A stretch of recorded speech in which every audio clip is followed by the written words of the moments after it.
Welcome to TRC Podcasts, sharing real-life stories and incidents. Watch our podcast and subscribe to our channel now. দক্ষিণ দমদমের রানীকুঠি বলে একটি জায়গা ছিল, সেটি আর নেই। রানীকুঠিতে আমি প্রায় 2 ডজন বার গেছি। আমার মনে হয় যে কলকাতার মোস্ট স্পুকিয়েস্ট যদি কোনো জায়গা থেকে থাকে তো রানীকুঠি। রানীকুঠির 3টে ঘর আছে, ছিল, মানে এখন বর্তমানে নেই। একটি ঘর ছিল যেখানে ফায়ার প্লেস ছিল।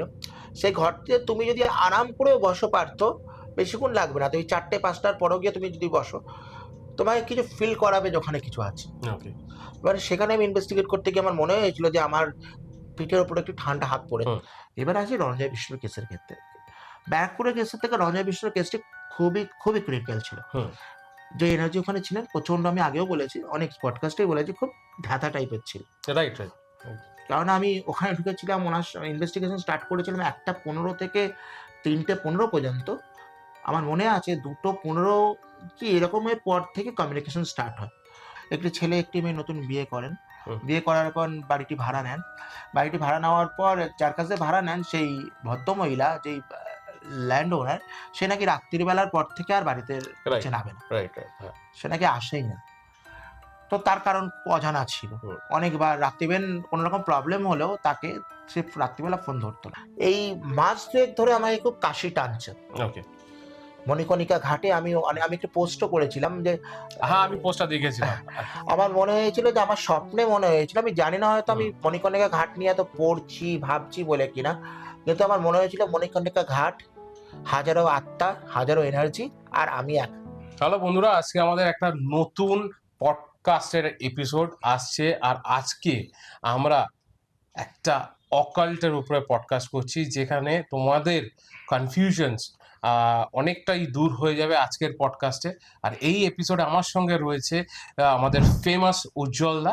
আর উজ্জ্বলদাকে তোমরা অনেকেই অনেক পডকাস্টে দেখেছো, অনেক ইনসিডেন্টস উজ্জ্বলদা শেয়ার করেছিল বিভিন্ন ইউটিউব চ্যানেলে। আজকে আমরা একটু ইন ডেপথে যাব উজ্জ্বলদার সঙ্গে কথা বলতে। তো সবার আগে উজ্জ্বলদার সঙ্গে আলাপ করি। থ্যাংক ইউ উজ্জ্বলদা আমাদের পডকাস্টে আসার জন্য। খুব ভালো লাগলো পার্থ, তোমার সঙ্গে কাজ করার ইচ্ছা ছিল অনেকদিন ধরেই। তুমি তখন 2 সপ্তাহ আগে বললে, তখনই ঠিক করলাম যে আস্তে আস্তে আমরা কাজটা এগাবো। দেন চলো আমরা শুরু করি আজকে আমাদের এপিসোড। তো উজ্জ্বলদা আর রিসেন্ট যে ইনসিডেন্টস গুলো আমরা আমাদের সামনে দেখতে পেয়েছি, তার মধ্যে 2টো খুব ফেমাস ইনসিডেন্টস ঘটেছিল। সেটা হচ্ছে রণজয় বিষ্ণুর একটা কেস, আর একটা ব্যারাকপুর ইনসিডেন্টের একটা কেস। আমরা এই কেসগুলোতে আসবো। তো সবার আগে আমি তোমাকে একটা জিনিস জিজ্ঞেস করতে, ভূত কি আদৌ আছে? বাট এই প্রশ্নটা আমাকে সকলে করে। মানে আমি প্রায় 1 দশক ধরে গবেষণা করছি, তো প্যারাসাইকোলজি নিয়ে চর্চা করছি। তো আমি তোমাকে বলবো যে তোমার ভূত সম্বন্ধে তোমার ডেফিনেশন কি? আমি যখন ভূত ফেস করেছিলাম, আমার কাছে একটা এনার্জি মনে হয়েছিল, একটা এনার্জি ফিল করেছিলাম, যাকে চোখে আমি কোনোদিন দেখতে পাইনি। অনেকে দেখতে পায়, অনেক কিছু বলে, আমি পার্সোনালি কিন্তু দেখতে পাইনি, বাট আমি একটা এনার্জি ফিল করেছি। রাইট। এবারে আমি আমার অ্যাজ এ প্যারাসাইকোলজিস্ট আমি আমার ব্যাখ্যাটা দিই। According to law of conservation energy, এখানে একটু দুটো কথা বলি, তাহলে বুঝতে পারবে মানুষ, মানে তোমার ভিউয়ার্সরা বুঝতে পারবে যে আমরা কি নিয়ে কাজ করি। According to law of conservation energy আমরা জানি যে এনার্জিকে ধ্বংস করা যায় না, এনার্জিকে সৃষ্টি করা যায়। একদম। এনার্জি যদি একটা রুট থেকে রুটে ট্রান্সফার হয়। একদম। তো এনার্জি যদি একটা রুট থেকে রুটে ট্রান্সফার হয়েই থাকে, তাহলে আমরা মানুষরা তো লাইভ এনার্জি। একদম। যদি আমরা লাইভ এনার্জি হয়েই থাকে, তাহলে মৃত্যুর পর আমাদের এনার্জি যায় কোথায়? আমি প্রায় আমার এতদিনে প্রায় 200+ কেসের ক্ষেত্রে দেখেছি, বেশিরভাগ ক্ষেত্রে আনন্যাচারাল ডেথ, হোমিসাইড, সুইসাইডের ক্ষেত্রে তার ব্রেনের হার্ডওয়্যারে তার শেষ স্মৃতিগুলো থেকে যায়। এটি ক্লিয়ার করার জন্য আমি তোমাকে আরেকটু ব্যাখ্যা দিই। ধরো এই 2 সপ্তাহ ধরে তোমার সঙ্গে কথা হচ্ছে যে আমি তোমার এখানে আসবো, একটি পডকাস্ট শুট হবে। ধরো 2 দিন আগে আমার কিছু হয়ে যেত, আমি মারা যেতাম, তাহলে কি আমি তোমার সঙ্গে কমিউনিকেট করার চেষ্টা করতাম না বা যোগাযোগ করার চেষ্টা করতাম না? আমার ব্রেনের হার্ডওয়্যারে তো সেই জিনিসটা রয়ে গেছে, তুমি আমাকে ইনভাইট করেছে। এটি খোঁজার জন্যই আমরা নানা রকম ডিভাইস ইউজ করি, সেগুলো নানা রকম বিজ্ঞানসম্মত ডিভাইস রয়েছে, সেটাতে আমরা এনার্জি খোঁজার চেষ্টা করি। আমাদের কাজ কিন্তু খোঁজা, এনার্জি খোঁজা। আমরা কিন্তু এই ভূত কথাটি ইউজ করি না, আমরা এনার্জি বলি, আউট অফ বডি ইন্টেলিজেন্ট বলি, এন্টিটি বলি, নানা রকম নাম, বিভিন্ন যারা বিভিন্ন রকম নামে ওটাকে, জিনিসটা হচ্ছে এনার্জি। রাইট। এটা হচ্ছে আমাদের কাছে ভূতের বা ভূত বা এনার্জির ব্যাখ্যা। মানে কমন ম্যানরা এটাকে ভূত বলে, আমরা কিন্তু সায়েন্টিফিক যুগে যারা রিসার্চ রিসার্চ করি, করছি, যারা তারা আমরা এনটিটি বলি একটু বা গবেষণা করি, তারা আমরা এটাকে এনার্জি বলি। রাইট এবার আমি বলছি যে এই যে প্যারানর্মাল রিসার্চ যেটা করো, এটা তো একটা মিডিয়ামের থ্রু দিয়ে করতে হয়। কিছু ইলেকট্রনিক মোডস আছে, ইকুইপমেন্টস আছে। তো আমি সবার আগে জানতে চাই যে এটা তো ইভলভ করছে একটু। আমরা যদি 10 বছর 15 বছর মানে পিছনের দিকে যদি যাই, পাস্টে যাই, কিছু লেজেন্ডারি লোক আছে, ফরেন লেজেন্ডস আছে, আমাদের ইন্ডিয়ান লেজেন্ডস রয়েছে। তো সেখান থেকে আমাদের যে এই প্যারানর্মাল রিসার্চটা ইভলভ করতে করতে আজকের ডেটে, আজকে তুমি যেখানে দাঁড়িয়েছো সেখানে এসছো। একটু পুরোনো দিনের বিষয়ে কিছু লেজেন্ডসদের ব্যাপারে বলে, সেখান থেকে কিরকম ভাবে এসছে, আর আজকের ডেটে কি কি ইকুইপমেন্টস আমরা ইউজ করছি। রাইট। প্রথম কথা বলে, তুমি যে লেজেন্ডের কথা বললে, তাদের মধ্যে প্রথম ভারতবর্ষের ইন্ডিয়ান প্যারানর্মালের জন্মদাতা যে হয়ে বসে থাকে, মানে father of the Indian paranormal parapsychology বা প্যারানর্মাল ইনভেস্টিগেটর, ইনি হচ্ছেন গৌরব তিওয়ারি। গৌরব তিওয়ারির নাম আমরা সবাই কম বেশি জানি। তো গৌরব তিওয়ারির সঙ্গে আমার সৌভাগ্য হয়নি ওনার সঙ্গে কোনোদিন মিট আপ করা বা কথা হওয়ার।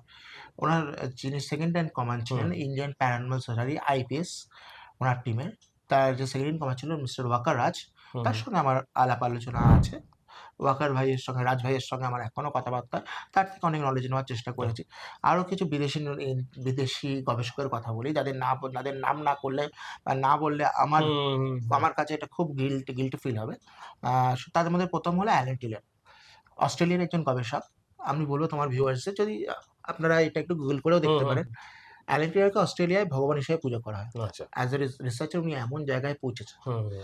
তো অ্যালেন টিলারের কাছ থেকে আমি অনেক নলেজ গেইন করেছি, তার কাছে এখনো নলেজ গেইন করি, তার অনেক ব্যাখ্যা নেওয়ার চেষ্টা করি। তার গবেষণা প্রায় 20-30 বছর ধরে গবেষণা করছে এই ফিল্ডে, অনেক নলেজেবল। তার কাছে অনেক কেসের জন্য আমি গেছি, ভায়া মেসেঞ্জার বলো, নানা মাধ্যমে বলো, বা ইমেলে বলো, তো কথা হয়েছে। তো উনি একজন রয়েছে, আরেকজনের নাম করি, যার নাম করলেও আবার না, সে হচ্ছে পৃথিবীর 10 জনের মধ্যে একজন, সে হচ্ছে রব ডেমারিস্ট। রব ডেমারিস্ট খুব কম কথা বলেন, উনি আমেরিকার একজন গবেষক। তো উনি খুব কম কথা বলেন। এনারাই অ্যাকচুয়ালি এনেছিলেন সায়েন্টিফিক রিসার্চটা। এর আগে যে রিসার্চটি হতো, তোমাকে একটু বলি, সেটি সম্পূর্ণভাবে হতো, সেটি দেখবে যে আজ থেকে তুমি 70s 60s এর দিকে দেখে যাও বা 50s দিকে যাও, তখন মিডিয়াম বসিয়ে ইনভেস্টিগেশন করা হতো। দেখবে এখনো পর্যন্ত পুরনো ছবিতে কিন্তু দেখানো হয়, একদম মিডিয়াম বসানো হতো, তার চারদিকে অনেক লোক বসতো, তো মিডিয়ামের উপরে নাকি সেই আত্মাকে আনা হতো, এটি কথা। এখানে আমার একটা কোয়েশ্চেন আসে, এই যে মিডিয়াম হয়, এই মিডিয়ামের উপরে কোনো ক্ষতি হয় না যদি কখনো, মানে সে পজেসড হয়ে যেতে পারে না ফিউচার, কারণ তার মধ্যে একটা এনার্জি প্রবেশ করছে। রাইট। আমি বলি যে এই মিডিয়ামের মধ্যে আত্মা আনা ব্যাপারটিকে as a parapsychology, that is scientific researcher, আমি আবার এটাকে খুব একটা মান্যতা দিই না। কারণ হতে পারে সে সাইকোলজিক্যাল কোনো ডিসঅর্ডার হতেও পারে। কারণ আমি কোনোদিন ওটাই ইউজ করিনি, মানে ওই পন্থাটা আমি কোনোদিন ইউজ করিনি, না করাই ভালো, আমি করিনি কোনোদিন। আর আমি এটার সম্বন্ধে তোমাকে বেশি ব্যাখ্যাও দিতে পারবো না। তবে এতদিনের যখন কোনো গবেষণা মিডিয়াম নিয়ে চলে, তবে তার মধ্যে 1% তো কিছু সত্যতা রয়েছে, সেটা নিয়েই এগাতে হবে। কেন পুরোনো বিদ্যাকে আমরা যদি অবা না শিখি, তাহলে কি আমরা কি একটা ওয়ার্ড ক্রিয়েট করতে পারবো বা একটা উপন্যাস লিখতে পারবো? ওটাকেও আমরা ফেলে দিই না। কিন্তু আমি as a researcher, as a scientific researcher, আমি ওটাকে বিলিভ করি না। দেন এরপরে আসি পরের প্রসিডিউর, যেটা হয় এর থেকে একটু উন্নত যেই রিসার্চ আছে, এগুলো একটি যেটা আমরা খুব চলতি ভাষায় বলি যে প্ল্যানচেট। রাইট, এটা তো সবার মুখে মুখে আছে, ঠিক, সবাই জানে। এবারে তোমাকে আমি একটা প্রশ্ন করি, প্ল্যানচেট বলতে তুমি কি বোঝো? দেখো, আমার কাছে আমি তো কোনোদিন নিজের চোখের সামনে দেখিনি, যা দেখেছি আমি ওই টিভিতেই দেখেছি, সিনেমাতেই দেখেছি যে প্ল্যানচেট করা, যে একটা বোর্ডের মতন সামনে থাকছে, সেখানে 3-4 জন বসে আছে একটা অন্ধকার ঘরের মধ্যে, ডিমডিমে আলোর মধ্যে, তারা একটা কোনো স্পিরিটকে কল করছে। হ্যাঁ, তারা বিভিন্ন রকম প্রসেস আছে, সেই প্রসেসের আমি ডিটেলসও জানি না, বাট আমি টিভিতে দেখেছি এরকম যে তাকে কল করছে হয়তো। ঠিক। এবারে বলে রাখি যে আমরা প্ল্যানচেট কটাতে ইউজ করছি, প্ল্যানচেট জিনিসটি আগে কি জানো? না। ওই যে বোর্ডটি যে ইউজ করি, এটাকে ওঝা বোর্ড বলে। আচ্ছা।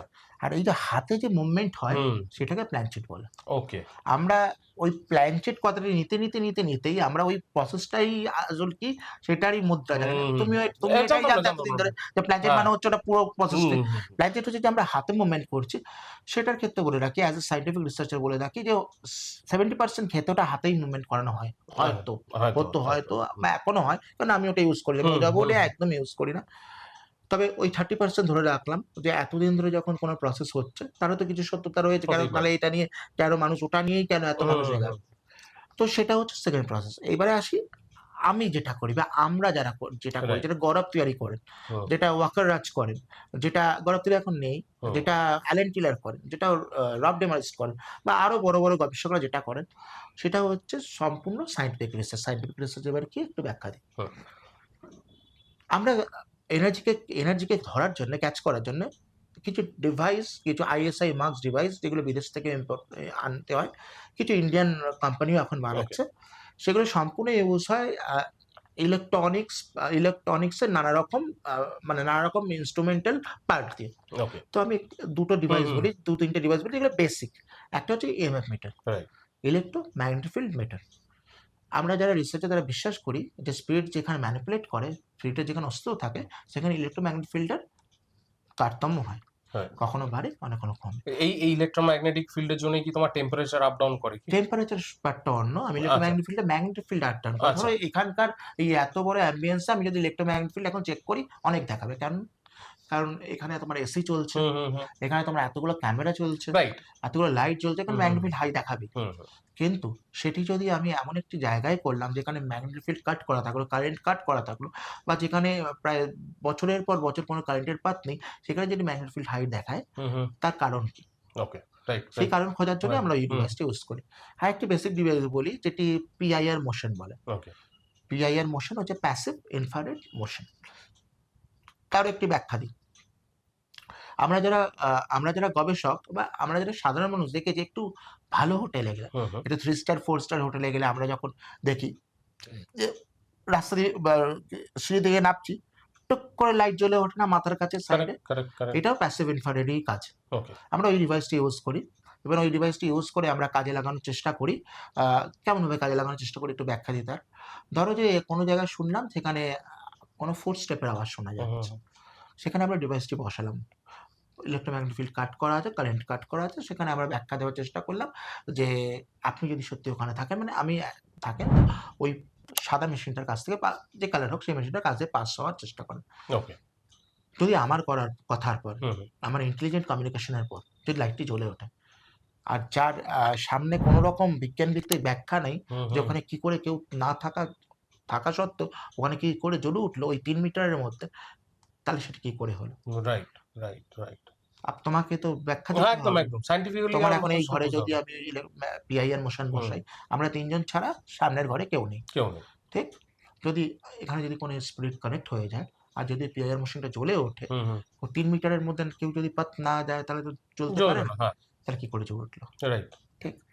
আরো কিছু ডিভাইস আছে যেগুলো লেজার গ্রিড একটি ডিভাইস আছে। লেজার হুম, গ্রিড সম্বন্ধে একটু বলে রাখি। এগুলো খুব বেসিক ডিভাইস। লেজার গ্রিড হচ্ছে যে আমরা এক জায়গায় যেখানে বলে যে কোনো ছায়া দেখা যাচ্ছে, হুম, সেই দেওয়ালের উপর, সেই দেওয়ালের কাছে বা সেই জায়গায় যদি লেজার গ্রিডটিকে প্রেস করে রাখি, হুম, কোনো হুম, একটা থাকে, স্ট্যান্ড থাকে, অনেক সময় হাত দিয়েও করি। মানে সেখানে randomly সেই দেওয়ালে ছবি তুলে যাই, হুম, হুম। সেখান থেকে যদি কোনো ছায়া অভাব যাওয়ার চেষ্টা করে তাহলে লেজার গ্রিডে আটকাবে। কারেক্ট। লেজার গ্রিডে আটলে সেটা ক্যামেরাও ক্যাচ হুম, করবে। হুম। দেন সেটা থেকেও আমরা একটা তথ্য নেওয়ার চেষ্টা করি। আরেকটা মেইন সবথেকে বড় ডিভাইস বলে রাখি, যেটা ইকো বক্স। ওকে। আমরা যারা রিসার্চ করি, প্যারাসাইকোলজি রিসার্চ করি, তারা বিশ্বাস করি স্প্লিট রেডিও ফ্রিকোয়েন্সিকে ম্যানিপুলেট করতে পারে। রাইট। তুমি দেখবে ২-৩ দিন আগে একজন বিখ্যাত অভিনেতার বাড়িতেও আমি এটি ইউজ হ্যাঁ, হ্যাঁ, করেছিলাম। হ্যাঁ। হাতে একটি মোবাইলের মধ্যে হুম, অসংখ্য আওয়াজ হচ্ছে চ, চ, চ, কারেক্ট, চ কারেক্ট, করে। কারেক্ট। আমি দিয়ে তোমাকে কিছু ফুটেজ দিয়ে দেবো। হুম, তুমি হুম, ওখানে হুম, হুম, বসালে হুম, তারা হুম। বুঝতে পারবে জিনিসটা কি। আ সেখানে দেখবে যে ওই ডিভাইসের কাজ হচ্ছে, আমরা যারা গবেষক তারা বিশ্বাস করি স্পিরিট রেডিও ফ্রিকোয়েন্সিকে ম্যানিপুলেট করতে পারে। তো ওই ডিভাইসের মধ্যে A to Z random word রয়েছে। হুম, হুম, হুম। ৪ টে ব্যাংক রয়েছে। ওকে। ওই ওয়ার্ডগুলো কি করছে, হাওয়ার মধ্যে নানা রকমভাবে ওই ওয়ার্ডগুলো ছড়াচ্ছে। ধরো তুমি আর আমি কোনো জায়গায় ইনভেস্টিগেশন করতে গেলাম। হুম, সেখানে কমিউনিকেট করছি। ইন্টেলিজেন্ট কমিউনিকেশন চলছে। সেখানে যদি আমরা জিজ্ঞাসা করে থাকি যে আমার সঙ্গে নতুন কে আছে তার নাম বলতে পারবেন? সেখানে যদি পার্থ আসে, সেটিকে আমরা ইন্টেলিজেন্ট কমিউনিকেশন বলি। রাইট। ইকো বক্সের কাজ হচ্ছে সেটি। কমিউনিকেশনটাকে কমিউনিকেটের আরো কাজ ইজি করে আরো দিচ্ছে। ইজি করার আরো জন্য। ইজি করছে। সেখানে আমরা অনেক সময় জিজ্ঞাসা করি আমরা কি রঙের জামা পরে আছি, কিন্তু হুম, ওয়ান ওয়ার্ডই হতে হবে। প্রশ্নটা এক হুম, সংখ্যারই হতে হুম, হবে। হুম।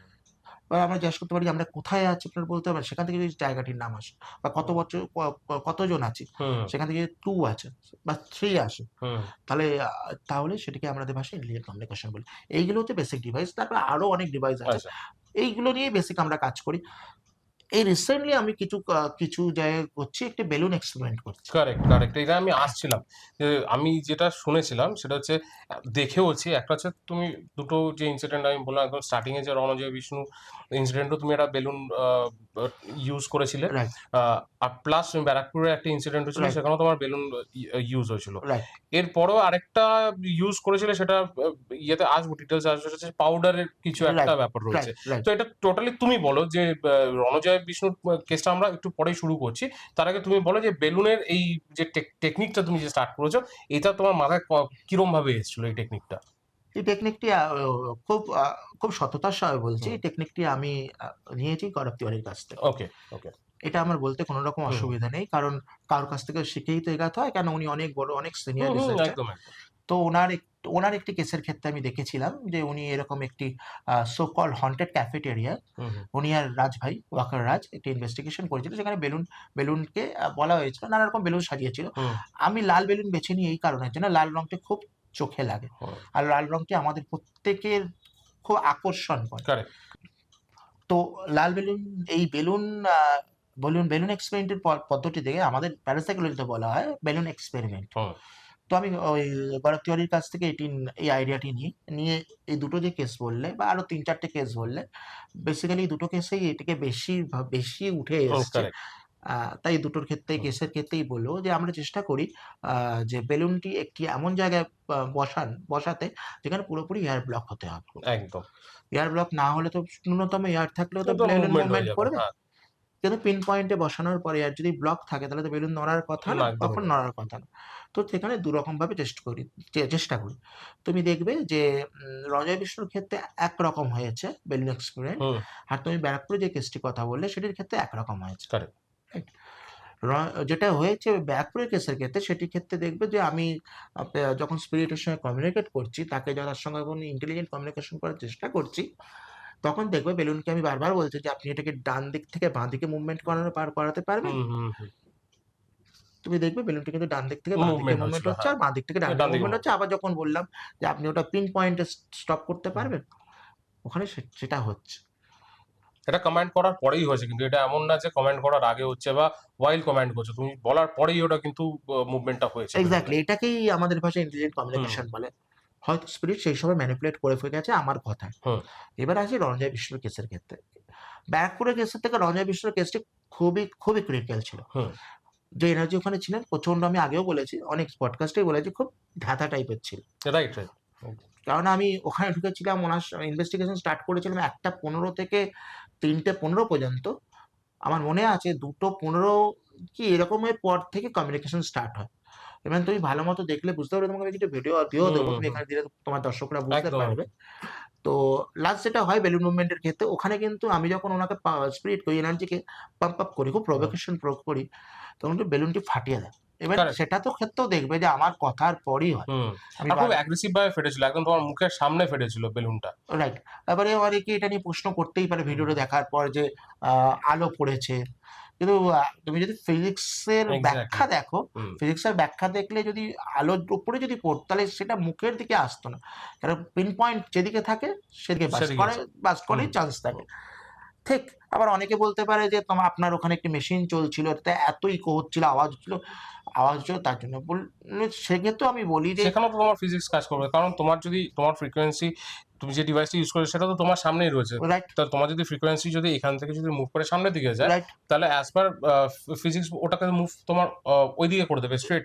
তোমার অপোজিট ডিরেকশনে কোনোদিনই আসবে ও না। তো চারদিকে ছড়াচ্ছে। এক্সাক্টলি। সাউন্ড তো ছড়াচ্ছে। হুম। ছড়ানোর পর তো সেটা যেদিকে খুশি যেতে পারে। যেতে পারে। সামনের দিকে আসবে না একদম। আর বেসিক্যালি যেটা এই কেসের ক্ষেত্রে হয়, রঞ্জয় বিষ্ণুর কেসের ক্ষেত্রে হয়, বারবার দেখবে যে বেলুন ফাটার পর আমার মুখের দিকে বেলুনটি আসে। একদম।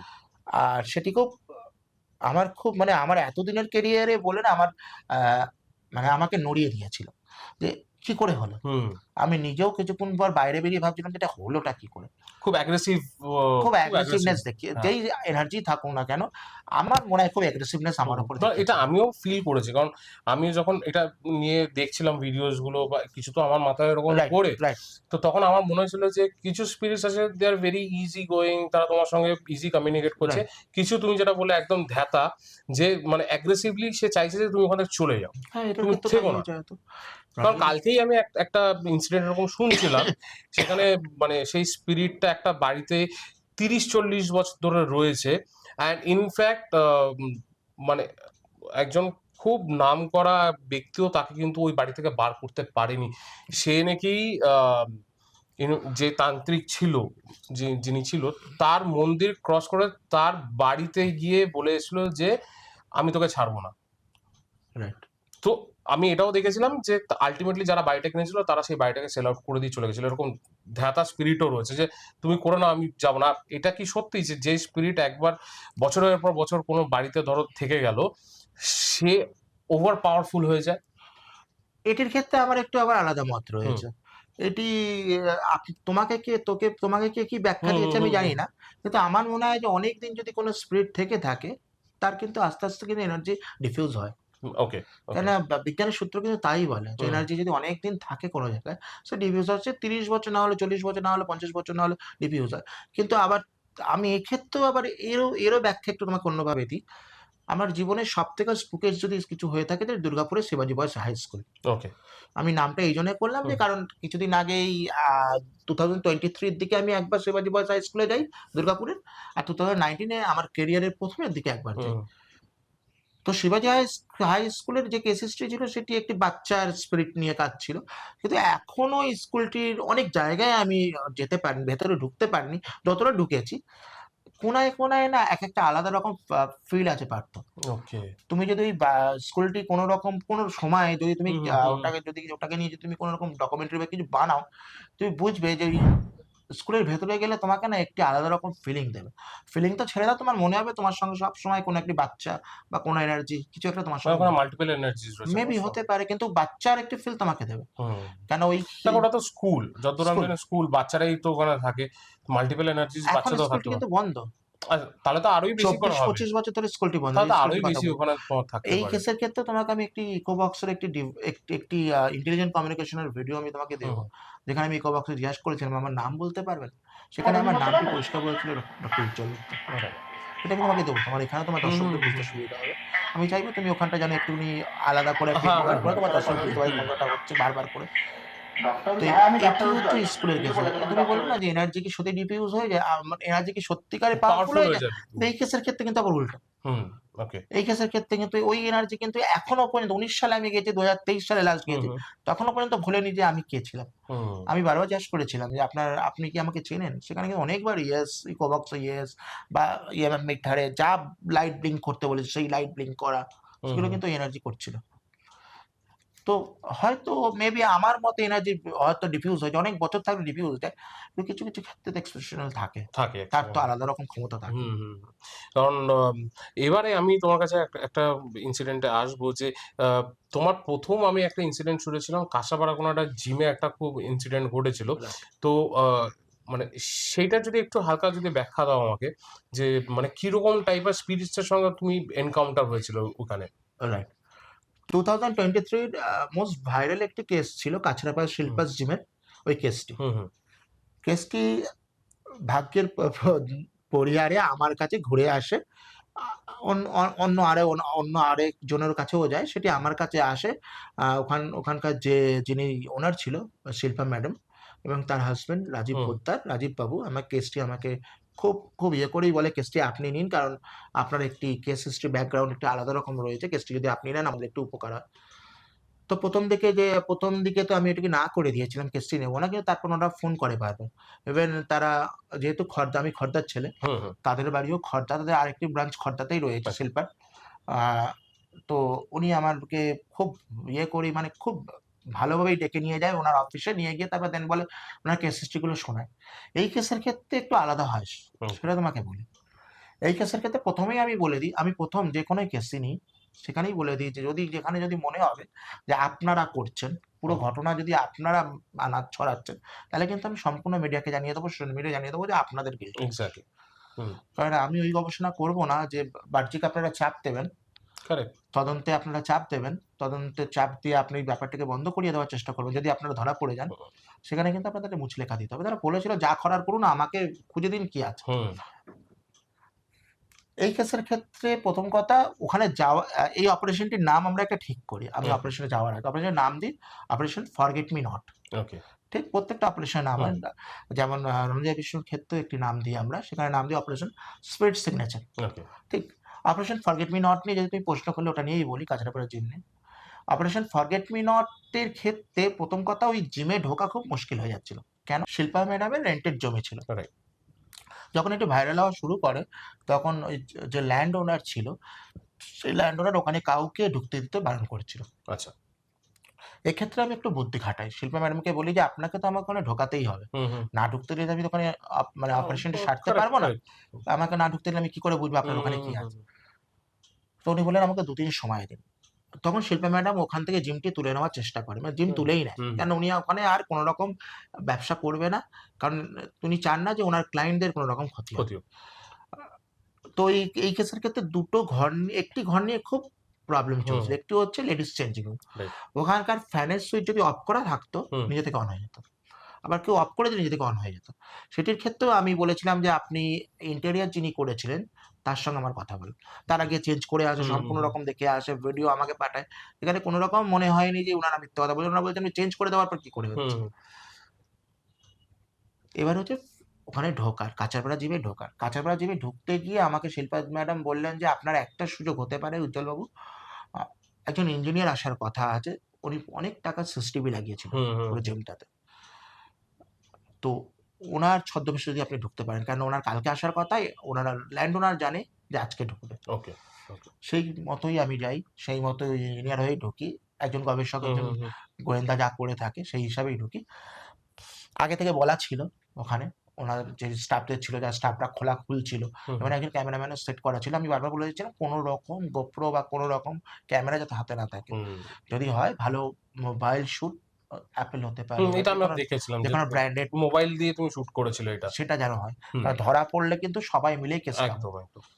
আর এইসব কেসের ক্ষেত্রে কিন্তু ধরা পড়লে কেউ কোনো রকম সাপোর্ট তখন করে না, সোজা কথা। আমি এটা লাস্টের দিকে আসবো, মানে ল্যান্ড ওনার কেনই বা এটা করতে চাইলো না, কারণ এটা একটা কাইন্ড অফ তো ক্ষতি করছে না, বিজনেসে হার্ম হোক কি, ওটা আমি অন্য কোনো পারপাসের জন্য যদি কিছু কোনো যদি নেগেটিভ প্রেজেন্স যদি থাকে স্পিরিটে, সেটা তো কাউকে ক্ষতি করছে, সেটা মেন্টালি হতে পারে, সেটা ফিজিক্যালি হতে পারে, সেটা ফাইন্যান্সিয়ালি হতে পারে, কারণ আমরা দেখেছি যে ফাইন্যান্সিয়ালিও ক্ষতি হয়।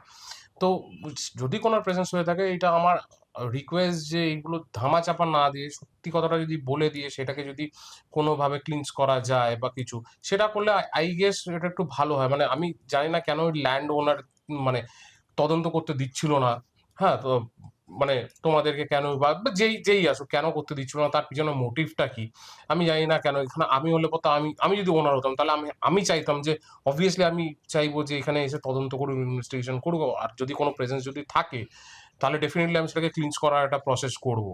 কারণ আলটিমেটলি দেখো ওই জিনিসটা কিনে রেখে তো আমি ফেলে রাখতে পারবো না। সে আজকে আমি যাকেই ভাড়া দিই, তো আমি থাকছি না, কিন্তু যাকে আমি ভাড়া দিচ্ছি তার তো ক্ষতি হয়ে যাচ্ছে। হচ্ছে তো হয়তো ল্যান্ড ওনার, দেখো যেখানে জিমটি ছিল সেটি বাগমোড়ে, কাঁচাপাড়া বাগমোড়, একদম খুব ক্রস এরিয়া, খুব বড়লোক পাড়া। তো সেখানে উনি ওই রেন্টেড নিয়েছিলেন 70,000 টাকা পার মান্থ, 70,000 টাকা ভাড়া নিয়েছিল। তো ইভেন আমি পরেও শুনেছিলাম নাকি এই ইনভেস্টিগেশন হয়ে যাওয়ার পর যখন ওনার কাছে আমি সম্ভবত তথ্য তুলে দিই, তখন নাকি ওনাকে বলেছিল, এরকম শুনেছিলাম যে ওনাকে অফার করা হয়েছিল যে চলুন 5 বছরের জন্য আপনাকে ফ্রি করে দিলাম, আপনি চালান। উনি বলেছেন একটা বা দিনও আমি এখানে আর চালাবো না। তো সেখানে যা তথ্য, যা ভিডিও পেয়েছি, যা ইনভেস্টিগেশন ভিডিও আছে আমার, সেগুলো তোমার এখানে আমি দিয়ে দেবো। সেখানের ক্ষেত্রেও দেখবে যে কোনো এনার্জি না থাকলে ওইভাবে কানেক্ট করতে পারবে না। সো সেইটাও 2023-তে আমার দ্বারাই আমি ওটাকে রিভিল করি। তো করতেন, যারা আমাকে এদিকে ইনভেস্টিগেট করিয়েছিল তারা যথেষ্ট খুশি হয়। ইভেন শিল্পা ম্যাডাম রিসেন্টলি একটি পোর্টাল নিউজে এখানে ব্যাখ্যা করেন তার কি হয়েছিল বা কিভাবে ইনভেস্টিগেশন হয়েছিল সে সম্পূর্ণ ব্যাখ্যা করেন, এবং আমি সঙ্গে ছিলাম সেটা। এবার আমাকে একটা জিনিস আমার অডিয়েন্সদেরকে বা তোমার অডিয়েন্স বা যারাই আমাদের পডকাস্ট দেখছে, আমরা একটা জিনিস ক্লিয়ার করতে চাইছি, প্যারানর্মাল রিসার্চ আর তন্ত্র সাধনা দুটো জিনিস আলাদা। তোমাদের টিমের কাজটা কি, তোমরা কত অবধি কাজ করো, এটা একটা বড় প্রশ্ন। কারণ এখানে কিন্তু লোকে একটা মিসকনসেপশনে ভোগে, অনেকে অনেক অনেক কিছু ধরে নেয় যে আমি এই টিমকে ডাকা মানে হচ্ছে এখান থেকে স্পিরিটটাকে তাড়িয়ে দেবে। তো তোমার টিমের মোটোটা কি একবার আমাকে বলে দাও বা অডিয়েন্সদেরকে বলে দাও, আর তোমরা কত অবধি কাজটাকে করো। আমরা প্যারাসাইকোলজিস্ট বা আমরা প্যারানর্মাল ইনভেস্টিগেটর বা প্যারানর্মাল রিসার্চের কাজ হচ্ছে খুঁজে দেওয়া। আমাদের টাস্ক সবসময় খুঁজে দেওয়া। ক্লিনজিং বা তন্ত্রে যেগুলো কাজ করা হয় সেগুলো আমরা করি না। কোনো জায়গায় সত্যিকারে কোনো রকম সাইকোলজিক্যাল ডিসঅর্ডার হচ্ছে কিনা বা কোনো রকম ম্যানমেড কিনা বা প্যারাসাইকোলজিক ভাবে তার ব্যাখ্যা কতটা, সেটি আমরা চেষ্টা করি খুঁজে দেওয়ার। তুমি প্রত্যেকটা কেসের ক্ষেত্রে দেখবে আমি দায়িত্ব নিয়ে বলছি, আমি নিজের মানে আমার টিম বা আমার গবেষণার দায়িত্ব নিয়ে আমি বলছি, অন্যরা কি করছে জানি না। আমাকে যদি কেউ বলে যে আপনি কি করেন, আমার টাস্ক হচ্ছে খুঁজে দেওয়া আপনি যেটা ভাবছেন, যেটা এতদিন ধরে ফিল করছেন তার সত্যতা কতটা। সেটা আপনার সাইকোলজিক্যাল ভাবে কোনো প্রবলেম হচ্ছে, না কোনো রকম ভাবে এক্সট্রা ইলেকট্রোম্যাগনেটিক ফিল্ড থাকার কারণে আপনার ব্রেনে কোনো রকম প্রবলেম হচ্ছে, না কোনো রকম এক্সট্রা আরো রকম থাকে, টক্সিক গ্যাসের জন্য হ্যালুসিনেশন হতে পারে, না সত্যিকারে প্যারাসাইকোলজিক্যাল কোনো প্রবলেম হতেই পারে। এইসব নিয়ে এইসবে পাঞ্চ করে তিনটের পাঞ্চ করে চিকিৎসা বিজ্ঞান তাতে আছে, তাতে বিজ্ঞান আছে, তাতে প্যারাসাইকোলজি আছে, এই তিনটে মিলিয়ে আমাদের গবেষণার কাজ। আর তুমি যে তন্ত্রের কথা বললে, আমি তোমাকে বলি প্যারাসাইকোলজিকে যদি তুমি বিশ্বাস করো তাহলে তোমাকে রিচুয়াল সায়েন্সও বিশ্বাস করতে হবে। মন্ত্রে তন্ত্রে জোর আছে, অবশ্যই জোর আছে। আমি তোমাকে বলি, আমি সায়েন্টিফিক গবেষক হয়েও বলি যে মন্ত্রতন্ত্রে জোর আছে, কিন্তু সেই মন্ত্র ইউজ করছে কে, কারেক্ট, বা কে মন্ত্র পাঠ করছে, সেটি সবথেকে বড়, কতটা কারেক্ট ওয়েতে করছে, কতটা কারেক্ট প্রসেসে করছে। তারপর এখন হয়ে গেছে কি বলতো, এই তন্ত্র মন্ত্র ব্যাপারটি না মানুষকে পেট কাটা গলা কাটা ব্যাপার, একদম একদম, যে কারণে জেনুইন কাজগুলো হয় না। আমার মনে হয় যে যারা এই পয়সা না নিয়ে, পয়সা তো প্রত্যেকটা মানুষের দরকার, কেন ওটা তার প্রফেশন, একদম, কিন্তু যদি তাও যারা এই তন্ত্র মন্ত্র জানে, তারা আমার মনে হয় তারা এই পয়সাটা চার্জ করে না, তারা তার সামান্য পয়সাটুকু চার্জ করে, যেগুলো নেসেসারি সামগ্রী কেনার জন্য লাগে, সামগ্রী কেনার জন্য বা কিছু ফিস নিল। আমি শুনেছি লামসাম নেবে না, সেটা নেয় না। সেইসব মানুষদের সংখ্যা খুব কম এখনকার দিনে। ওই জন্য আমি তন্ত্রটাকে দূরে সরিয়ে আমি ওটাকে দূরেই রাখি। আমাদের কাজ হচ্ছে, আমাদের টাস্ক হচ্ছে খুঁজে দেওয়া, সেটা সায়েন্টিফিক হয়ে থাকে, যে ওখানে আমার একটা কোনো স্পিরিট প্রেজেন্স আছে কিনা বা এনার্জি প্রেজেন্স রয়েছে কিনা, আর সেটা কতটা অ্যাগ্রেসিভ সেটা তো তোমাদের প্রসেসেই তোমরা ধরে ফেলতে পারো। যেরকম রঞ্জয় বিষ্ণুর ক্ষেত্রে যেটা হচ্ছে তোমরা বুঝতেই পেরে গেছিলে, যেটা প্রচন্ড একটা অ্যাগ্রেসিভ একটা এনার্জি, যে তোমাদের প্রেজেন্সটাকে তার পছন্দ হচ্ছে না, সে চাইছিল না যে তোমরা ওখানে থাকো বা সেই ইনভেস্টিগেশনটাকে তোমরা পুরো কন্টিনিউ করো।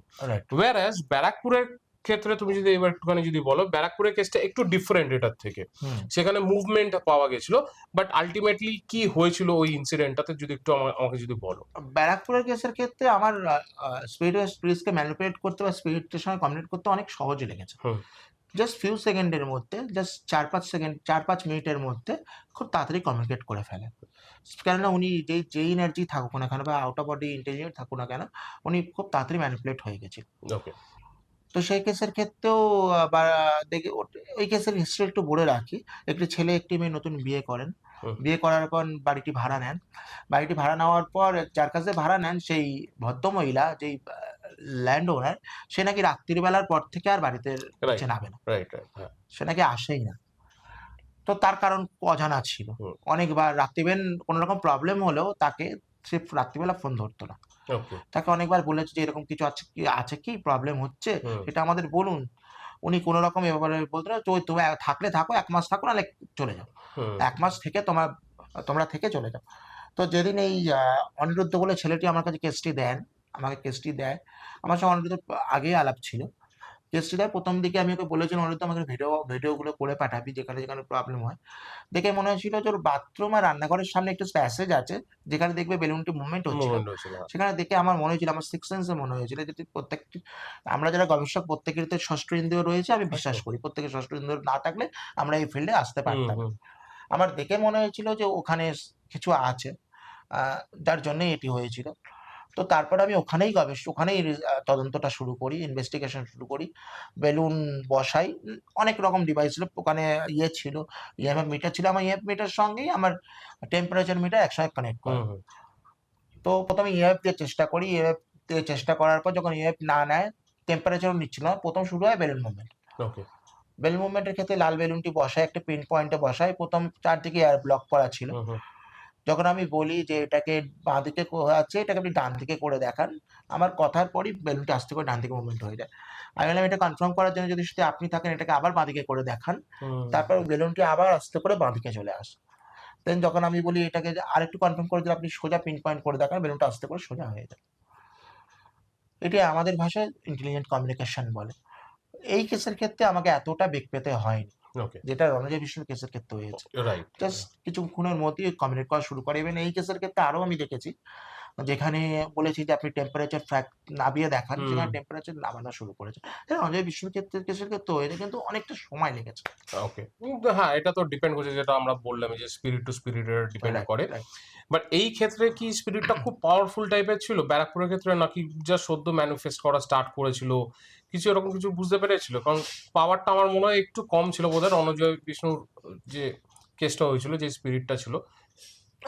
এই কেসের ক্ষেত্রে যেটি মনে হয়েছিল যে যিনি ছিলেন না কেন, যে স্পিরিটই ছিল না কেন, বা যে এনার্জি ছিল না কেন, বা যে আউট অফ বডি ইন্টেলিজেন্ট ছিল না কেন, সে খুব রণজয় বিষ্ণুর কেসের থেকে এই কেসের ক্ষেত্রে খুব ফার্স্ট্রেটেড হয়েছিল।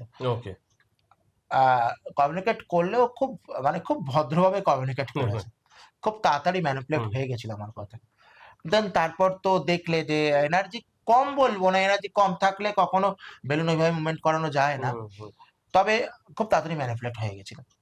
ওকে। এতটাও খুব মানে না যে আমি বলে আগে কেসের ক্ষেত্রে বললাম খুব ধ্যাতা টাইপের ছিল, তো এটা অতটা ধ্যাতা টাইপের ছিল না, ম্যানিপুলেট হয়ে গেছিল।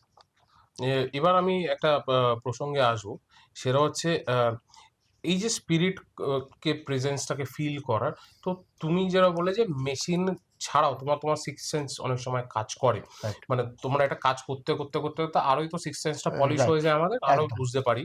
তো এই যে সিক্স সেন্স যেটা কাজ করে, মানে মেশিন লাগানোর আগে কি কোনো জায়গায় ঢুকলে পরে কি তোমার সিক্স সেন্স কাজ করে বলে দিতে পারবে যে এখানে থাকতেও পারে?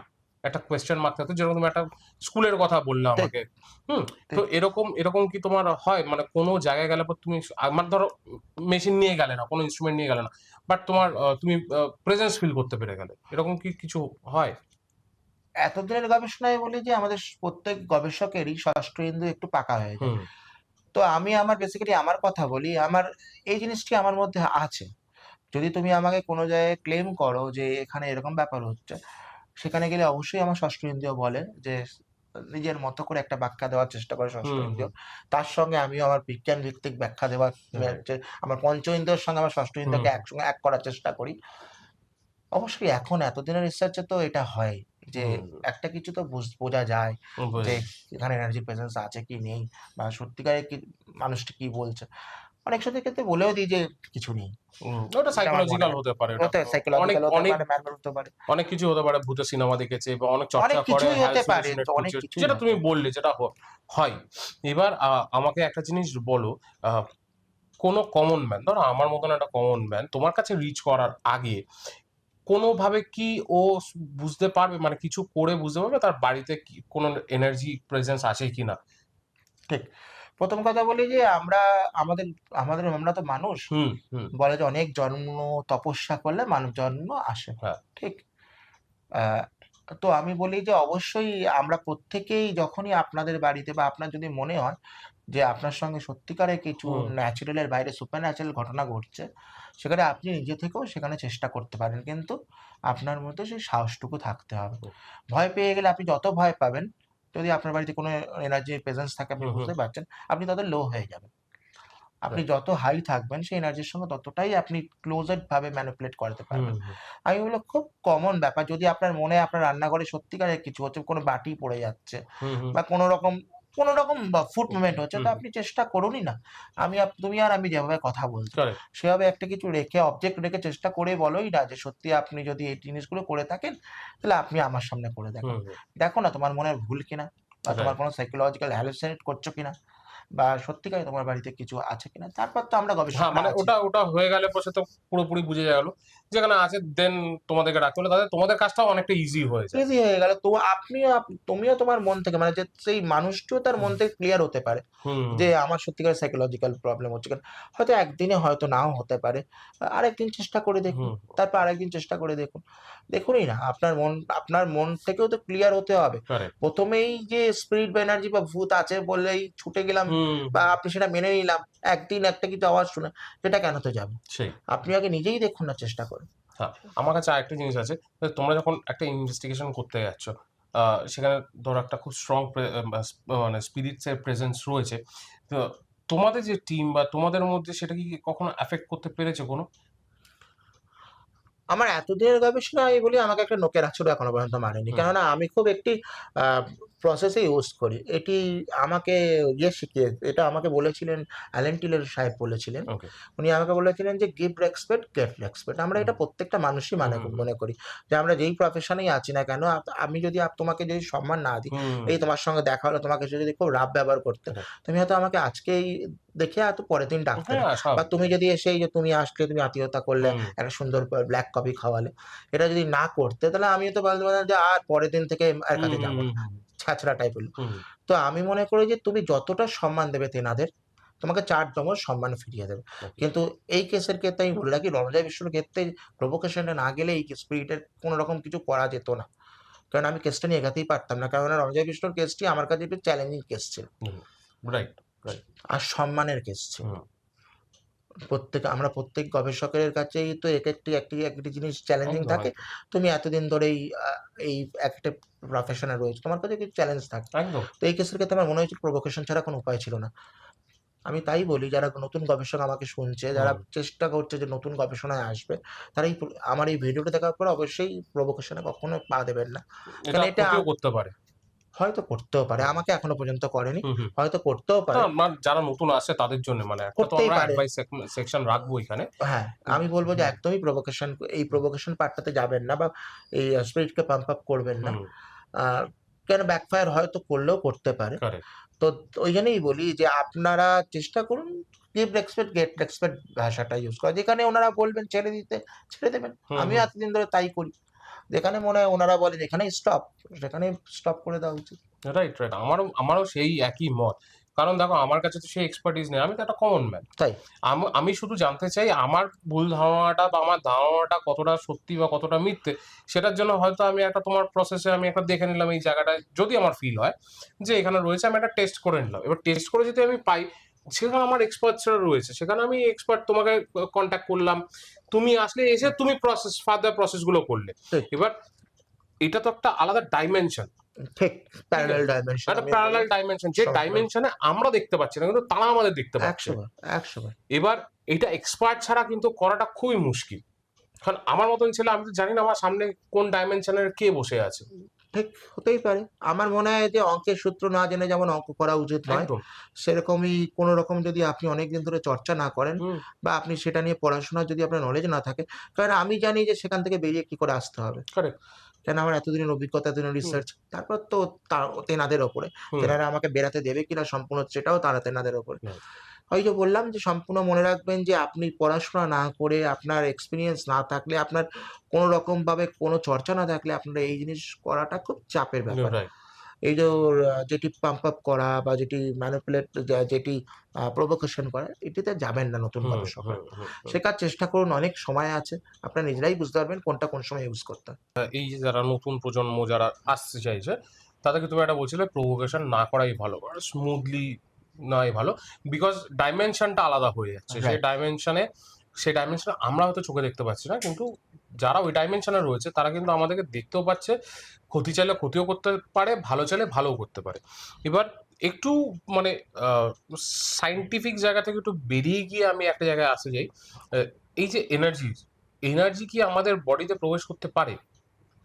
মানে পজিশন। পজেশন। রাইট।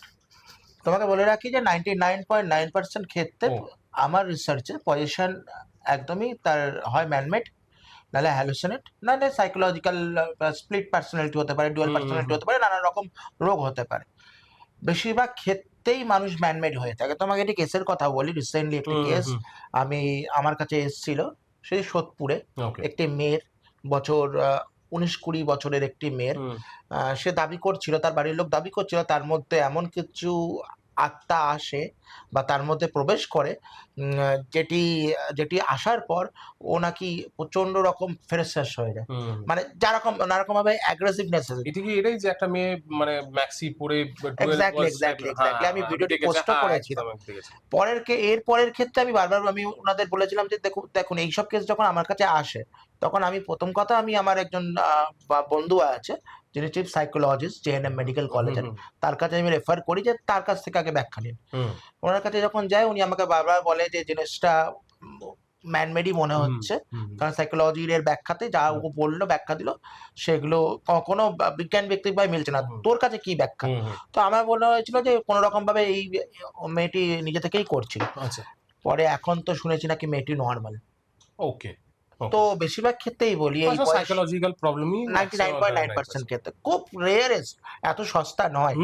কোনো এনার্জি আরেকটি এনার্জির মধ্যে প্রবেশ করবে, এটি এই ব্যাপারটি এত সহজ তোমার নয়। এনার্জি তো একটু তুমি যে ডাইমেনশনে রয়েছে সেখানে কিন্তু তোমার এনার্জিটা বেশি, একটু মানে বলতে গেলে একটু পাওয়ারফুল, মানে আমাদের এনার্জি একটু বেশি power, because we are live, right, আর আমরা আমাদের ডাইমেনশনে রয়েছে। রাইট। একটা আমার মনে হয় এটি খুব মানে এটি কখনো সম্ভব না। একটি এনার্জি তোমার শরীরের মধ্যে রয়েছে, আরেকটি এনার্জি আরেকটি তোমার মধ্যে প্রবেশ করবে, এটি এতটা সহজ ব্যাপার না। তবে ওই 0.1% ক্ষেত্রে অবশ্যই কিছু থাকে যেটা হয়, যেরকম ক্যাটাগরাইজ করে দেওয়া হয়। অনেক রকম কেস আছে, অনেক রকম এরকম কেস আছে যেগুলো আগে শোনা গেছে। এখন এই পজিশনের কেস খুব কম শোনা যায়, গ্রাম অঞ্চলে শোনা যায়। তো আমি বলবো বেশিরভাগ ক্ষেত্রে এটা সাইকোলজিক্যাল কোনো রোগ, না হলে ম্যানমেড। ওকে, এবার উজাদা খুব ভালো লাগলো পুরো জিনিসটা আমাদের কাছে এই তুলে ধরলে, starting from devices, starting from the case studies, এগুলো তো একটা কেস স্টাডিজ আমাদের কাছে, প্রত্যেকটা কেস আমরা বুঝছি, প্রত্যেকটা কেস আলাদা হয়, প্রত্যেকটা এনার্জি আলাদা আমরা বুঝতে পারছি। যে তোমার বাড়িতে কি আছে কি নেই সেটাও তুমি একটা বলে দিলে, যে একটা সার্টেন মেজার্স যে তোমরা বুঝে যেতে পারবে সেটা। আর প্লাস নতুন যারা এই ফিল্ডে আসতে চাইছে তারা কি কি করা উচিত, তাদের কি কি করা উচিত না একদম স্টার্টিং এ, সেটাও হয়ে গেল। এবার তুমি আমাকে একটা কেস বলো, যে কেসটা তোমার কাছে মানে একটু মানে তোমার যেরকম তুমি বলে না রণজয় বিষ্ণুর ক্ষেত্রে বা কোনো একটা অন্য ক্ষেত্রে, মানে তোমাকে একটা শক দিয়ে দিয়েছিল বা তোমার গায়ের লোম খাড়া করে দিয়েছিল, এরকম কোনো কেস আছে? আমার এতদিনের গবেষণায় এরকম কেস অনেকগুলোই রয়েছে, কিন্তু তোমাকে আমি বলে রাখি বেসিক্যালি যে কেসটি ইনভেস্টিগেট করতে গিয়ে আমার মনে হয়েছিল যে কেসটির কিছু না কিছু এমন কিছু এনার্জি ছিল যেটি তোমার কাছে রয়েছে, যেটি তুমি বুঝতে পারছো যে তোমাকে ম্যানিপুলেট করার চেষ্টা করছে। দক্ষিণ দমদমের রানীকুঠি বলে একটি জায়গা ছিল, খুব কাছেই, তোমার এখান থেকে খুব কাছে, এখন নেই, সেটি ভেঙে দিয়েছে, সেটি আর নেই। রানীকুঠিতে আমি প্রায় 2 ডজন বার গেছি। আমার মনে হয় যে কলকাতার মোস্ট স্পুকিয়েস্ট যদি কোনো জায়গা থেকে থাকে তো রানীকুঠি। রানীকুঠির 3টে ঘর আছে, ছিল, মানে এখন বর্তমানে নেই। একটি ঘর ছিল যেখানে ফায়ার প্লেস ছিল, সেই ঘরটিতে তুমি যদি আরাম করে বসো পারতো, বেশিক্ষণ লাগবে না, তুমি 4টে-5টার পরও গিয়ে তুমি যদি বসো, তোমাকে কিছু ফিল করাবে যে ওখানে কিছু আছে। এবার সেখানে আমি ইনভেস্টিগেট করতে গিয়ে আমার মনে হয়েছিল যে আমার পিঠের উপরে একটু ঠান্ডা হাত পড়েছিল, হয়তো হতে পারে অনেকক্ষণ ধরে ভেতরে ছিলাম, সাইকোলজিক্যাল হয়তো আমার মধ্যে কিছু ব্যাপারও ছিল, কিন্তু আমার ওই পিঠে ঠান্ডা হাতটা আমার জীবনে সারা জীবন মনে রাখবে, যে একটা চিল্ড হাত পড়েছিল, বরফ ঠান্ডা হাত পড়েছিল আমার পিঠের উপর। সেটি কি ছিল আমি জানি, কিন্তু কিছু একটা টাচ আমার পড়েছিল, এটি আমাকে পুরো লোম খাড়া করে দেয়। আর রণজয় বিষ্ণুর কেসের ক্ষেত্রে যেটি হয় বেলুন বাস, আমার সারা জীবনের মানে সম্পদ। এটা তো কেউ মানে বুঝতেও পারেনি, মানে তুমিও নিজে বুঝতে পারনি যে এতটা এটা হবে। আমি তোমাকে বললাম, আমি এত গবেষকের সঙ্গে যুক্ত রয়েছি, এত গবেষকের গবেষণা দেখে আমি বড় হয়েছি, মানে এই ফিল্ডে বড় হয়েছি, খুব কম দেখেছি। কম কি, আমার মনে হয় যে ওই জিনিসটা কারোর কাছে হয়ও নি এখনো পর্যন্ত, বেলুন বাস্ট করে এভাবে বেলুন মুভমেন্ট করেছে, গৌরব তিওয়ারির ভিডিওতে বেলুন মুভমেন্ট আছে, দেন কিন্তু ওটি আমি কোনোদিন পাইনি। ওটা আমার কাছে এখনো আমি ওই উত্তর খুঁজে যাচ্ছি, আমি নানা রকম ভাবে উত্তর খুঁজি যে কি ছিল, কে ছিল, কি হয়েছিল, এর ব্যাখ্যা আরো কিভাবে ক্লিয়ারলি দেওয়া যায় লোকের কাছে, যাতে আরো বিজ্ঞান ব্যক্তিভাবে প্রুভেন। রাইট, কারণ এটা তো পুরো বিজ্ঞান নিয়েই তোমাদেরকে, এর জন্যই আমি নামটা হচ্ছে প্যারানর্মাল রিসার্চ। হ্যাঁ, আমি তোমাকে রাইট। বললাম, তোমাকে এতক্ষণ ধরে যা যা বলে গেলাম, হুম, আমি বিজ্ঞানের বাইরে কোনো কথা বলিনি। কারেক্ট। প্যারাসাইকোলজি চ্যাপ্টারটাই তাই, যে বিজ্ঞান ভিত্তিকভাবে তোমাকে তোমার গবেষণা করা। হুম। আমি তো বলতেই পারতাম মিডিয়াম নিয়ে কথা বলতে পারতাম, হ্যাঁ, আমি তো ওজাবোট নিয়ে কথা বলতেই হুম, পারতাম, কিন্তু আমি তোমাকে যে ডিভাইসগুলো ইউজের কথা বললাম, হুম, যে ডিভাইসগুলোর নাম করলাম, সেগুলো একটু তোমার দর্শকরাও যদি, আমি বলবো তোমার দর্শকদেরও হ্যাঁ, যে একটু গুগল করে নেওয়া, গুগল করা সবচেয়ে উচিত। গুগল হুম, করা উচিত, আমার কথার সঙ্গে মিলিয়ে হুম, দেখা উচিত যে আমি কতটা ব্যাখ্যা ঠিক দিচ্ছি। হুম, দেন তারপর ওনারা তো বুঝতেই পারবেন। আমার মনে কারেক্ট। হয় যে বিজ্ঞান ভিত্তিকভাবে ইনভেস্টিগেশন হচ্ছে বলেই এখনো অনেকেই সেটাকে নিয়ে মান্যতা দেওয়ার চেষ্টা হুম, করছে। হুম, হুম, হুম, তুমি দেখবে আজ থেকে 20 বছর আগে কিন্তু এই জিনিসটাকে নিয়ে অতটাকে চর্চা ছিল না। রাইট। কিন্তু এখন কিন্তু এই জিনিসটাকে নিয়ে চর্চা বাড়ছে। আমি তোমাকে বলি, হচ্ছে, আর থেকে 10 বছর আগে এই ফিল্ড আরো এগিয়ে যাবে। কারেক্ট। আমি এর আগেও একটি জায়গায় বলেছি, একটু হুম, পডকাস্টে বলেছি। নাম করতে কোনো না, অসুবিধা একদম, নেই। একদম ঠিক বলেছো। আম অরিত্র গল্পওয়ালা, হ্যাঁ, অরিত্র আমার হ্যাঁ। খুব কাছের। হুম, হুম, হুম, অরিত্রর পডকাস্টেই বলেছি যে 10 বছর পর হয়তো উজ্জ্বল গুপ্ত অফ হয়ে যাবে। আর আমাকে হুম, জিজ্ঞাসা করেছে, অরিত্র, উজ্জ্বল 5 থেকে 10 বছর পর তুমি কোথায় দেখছো? হয়তো উজ্জ্বল গুপ্ত এই ফিল্ড ছাড়বে। হুম, নতুন কোনো গবেষক আসবে। নতুনরা আসুক। নতুনরা যদি আমার কাছ থেকে হেল্প চায়, তার গবেষণার জন্য হেল্প চায়, গবেষণার তথ্যের জন্য হেল্প চায়, হুম, গবেষণার সূত্রের জন্য হেল্প, আমি সবসময় করতে রাজি আছি। হুম, হয়তো উজ্জ্বল গুপ্ত অফ হয়ে যাবে, নতুন কোনো সন্দীপ গুপ্ত আসবে, সন্দীপ দত্ত আসবে। তো চাই তারা হুম, আসুক। হুম, কারণ হুম। এই ফিল্ডটাকে আরো 20 বছরে আমি আরো উপরে দেখতে চাই। মানে এই এভলিউশন তো হচ্ছে, যেরকম তুমি বললে যে যারা লেজেন্ডস আমাদের রয়েছে হুম, আমাদের মধ্যে, যেরকম হুম। গৌরব তিওয়ারি, কিছু তুমি ফরেন লেজেন্ডস এর নাম নিলে, তো তখনকার দিন থেকে নিয়ে আজকেরকার দিনের মধ্যে একটা এভলিউশন আমরা দেখতে পাচ্ছি। মিটার বলো, অনেক ইকুইপমেন্টস ডিভাইস বলো। সংক্রান্ত অনেক রকম হুম, হুম, হয়েছে। হুম, আমি তোমাকে যে ডিভাইসগুলো বললাম সম্ভবত একদম বেসিক ডিভাইস বললাম। এর একদম। পরেও আরো ডিভাইস আছে, বুবাডি আছে, হুম, একটা পুতুল রয়েছে হুম, যেটা পিআই এর প্যাসিভ ইনফ্রারেডে কাজ করে। এটা সামনে গেলেই রাইট, পুতুলটা কাঁদতে শুরু করে, বাজতে শুরু করবে। অনেক টেল ক্যামেরা আছে, ওকে, অনেক কিছু আছে, ইনফ্রারেড ক্যামেরা আছে। সেগুলো অনেক হাইলি কস্টলি, যেগুলো ওকে, ভারতবর্ষে খুব কম লোকের কাছেই রয়েছে। ওকে, তো সেইগুলো এরপরে এইগুলো হচ্ছে আর অ্যাডভান্স ডিভাইস। হুম, আর আমি যেগুলো বললাম এগুলো basic basic device. Device, right. তো এইগুলো নিয়েই গবেষণা, আমাদের এইগুলো পথ চলা গবেষণা চলছে। এবার বলছি যে আম, তোমাকে কি করে রিচ আউট করবে আর তার প্রসেসটা কি, যদি একটু মানে আমাদেরকে যদি জানো। মানে যে ধরো কারোর বাড়িতে কোনো একটা এন্টিটি ওরা ফিল করতে পেরেছে যে কোনো এন্টিটি রয়েছে বা কোনো এনার্জি প্রেজেন্ট রয়েছে, সবার আগে তুমি তাদেরকে কি বলতে চাইবে একটুখানি বলো, যে কিভাবে 100% কনফার্ম হওয়ার পরেই তোমাদের কাছে আসবে কেসাত, আমার তোমাদের প্রসেসটা একটুখানি বলে দাও। আমি বারবার বলবো যে আপনাদের যদি মনে হয় আপনার বাড়ির পাশে বা আপনার কোনো হুম, ক্লেম হন্টেড জায়গা, যেখানে 10 বছরের বেশি, যেখানে কোনো রকম মানুষ, একের অধিক মানুষ বলছে হুম, যে এখানে কিছু আছে, বা আপনার বাড়িতে এমন কিছু ঘটনা ঘটছে যেগুলো আপনার মনে হচ্ছে নর্মাল নয়, সেগুলোতে তো আমি বললাম যে আমি তো আপনাদের বলতে পারবো না যে আপনি সেই ক্লেম হন্টেড জায়গায় গিয়ে আপনি রাত কাটান। হুম, বাড়ির মধ্যেই চেষ্টা করে দেখুন। সামান্য আমি কিছু উপায় হুম, বললাম। যদি মনে হয়, এরপরেও মনে হয় যে আপনারা একের অধিক মানুষ সেম জিনিস বলছেন আপনাদের হুম, বাড়ির হুম, লোকেরা, হুম, তো অবশ্যই আমরা যারা গবেষক রয়েছি বা আমি রয়েছি, আপনি আমাকে আমি চাইবো তুমি আমার আ অবশ্যই তুমি আমাকে মেনশন করবে। হ্যাঁ, সেটা হ্যাঁ, থেকেই একদম, তো হুম, তোমার দর্শকরা পেয়ে যাবে। এছাড়াও আমার প্রোফাইল রয়েছে ডক্টর উজ্জ্বল গুপ্ত হুম, নামের। হুম, একটু গুগল করলেই হয়ে যাবে, ডক্টর উজ্জ্বল গুপ্ত প্যারানরমাল ইনভেস্টিগেটর, উজ্জ্বল গুপ্ত প্যারানরমাল ইনভেস্টিগেটর মারলেই রিচ করা হুম, যাবে আমাকে। আ দেন তারপরে যদি আপনাদের মনে হয় যে আপনারা এটাকে নিয়ে আরেকটু ডিপে যাবেন, হুম। তদন্ত প্রসেসে যাবেন, তো আমাকে এইভাবে রিচ করতে পারে Right. আপনারা। আমি আরেকটা জিনিস দর্শকদেরকে বলতে চাই যে উজ্জ্বলদার কাজটা হচ্ছে টু ফাইন্ড আউট কোনো প্যারানর্মাল বা কোনো স্পিরিট প্রেজেন্স আছে কিনা। এর বেশি মানে মানে স্পিরিট ক্লিনজিং বা স্পিরিটকে ওই যে অনেক সময় বলে তাড়িয়ে দেওয়া, বার না, করে না, দেওয়া, আমরা এগুলো কিন্তু অ্যাকচুয়ালি হুম, আমি বারবার বলি যে একটু আপনাদের বলে রাখি আর তোমার হুম, দর্শককেও একদম, বলে একদম, রাখি যে আমরা প্যারানরমাল গবেষকরা বা প্যারানরমাল ইনভেস্টিগেটররা বা প্যারাসাইকোলজিস্টরা, আমাদের কাজ হচ্ছে খুঁজে দেওয়া। কারেক্ট, আপনি আমাকে টাস্ক দিতে পারেন খুঁজে দেওয়ার, হুম, যে আপনার মধ্যে সত্যিকারের কিছু রয়েছে আপনার বাড়িতে বা আপনার পাশের বাড়িতে কিছু রয়েছে কিনা, সেটি আমরা খুঁজে দেওয়ার চেষ্টা করে দিতে পারি। কারেক্ট, আমি গেলামই আর সঙ্গে, সঙ্গে এনার্জি আমার সঙ্গে একদম, কনসাল্ট করবে বা কমিউনিকেট করবে, এটা কখনো সম্ভব একদম, নয়। একদম, হয়তো ১ দিন না হতে পারে, ২ দিনের মাথায় হতে পারে। তবে এতদিনের অভিজ্ঞতায় বলি, এরকম এখনো পর্যন্ত হয়নি। স্পিরিট কমিউনিকেট করে দেয়, কারণ তারা জানে হুম, যে সেই ডাইমেনশনের সঙ্গে যেহেতু আমরা অনেকদিন ধরে কমিউনিকেট করছি, তাদের সঙ্গে আমরা কাজ করছি, তাদের সঙ্গে কথা বলার চেষ্টা করছি। তো দেন তারা জানে আমরা কি করতে আসি, তো রাইট রাইট কমিউনিকেট করে ফেলে। রাইট।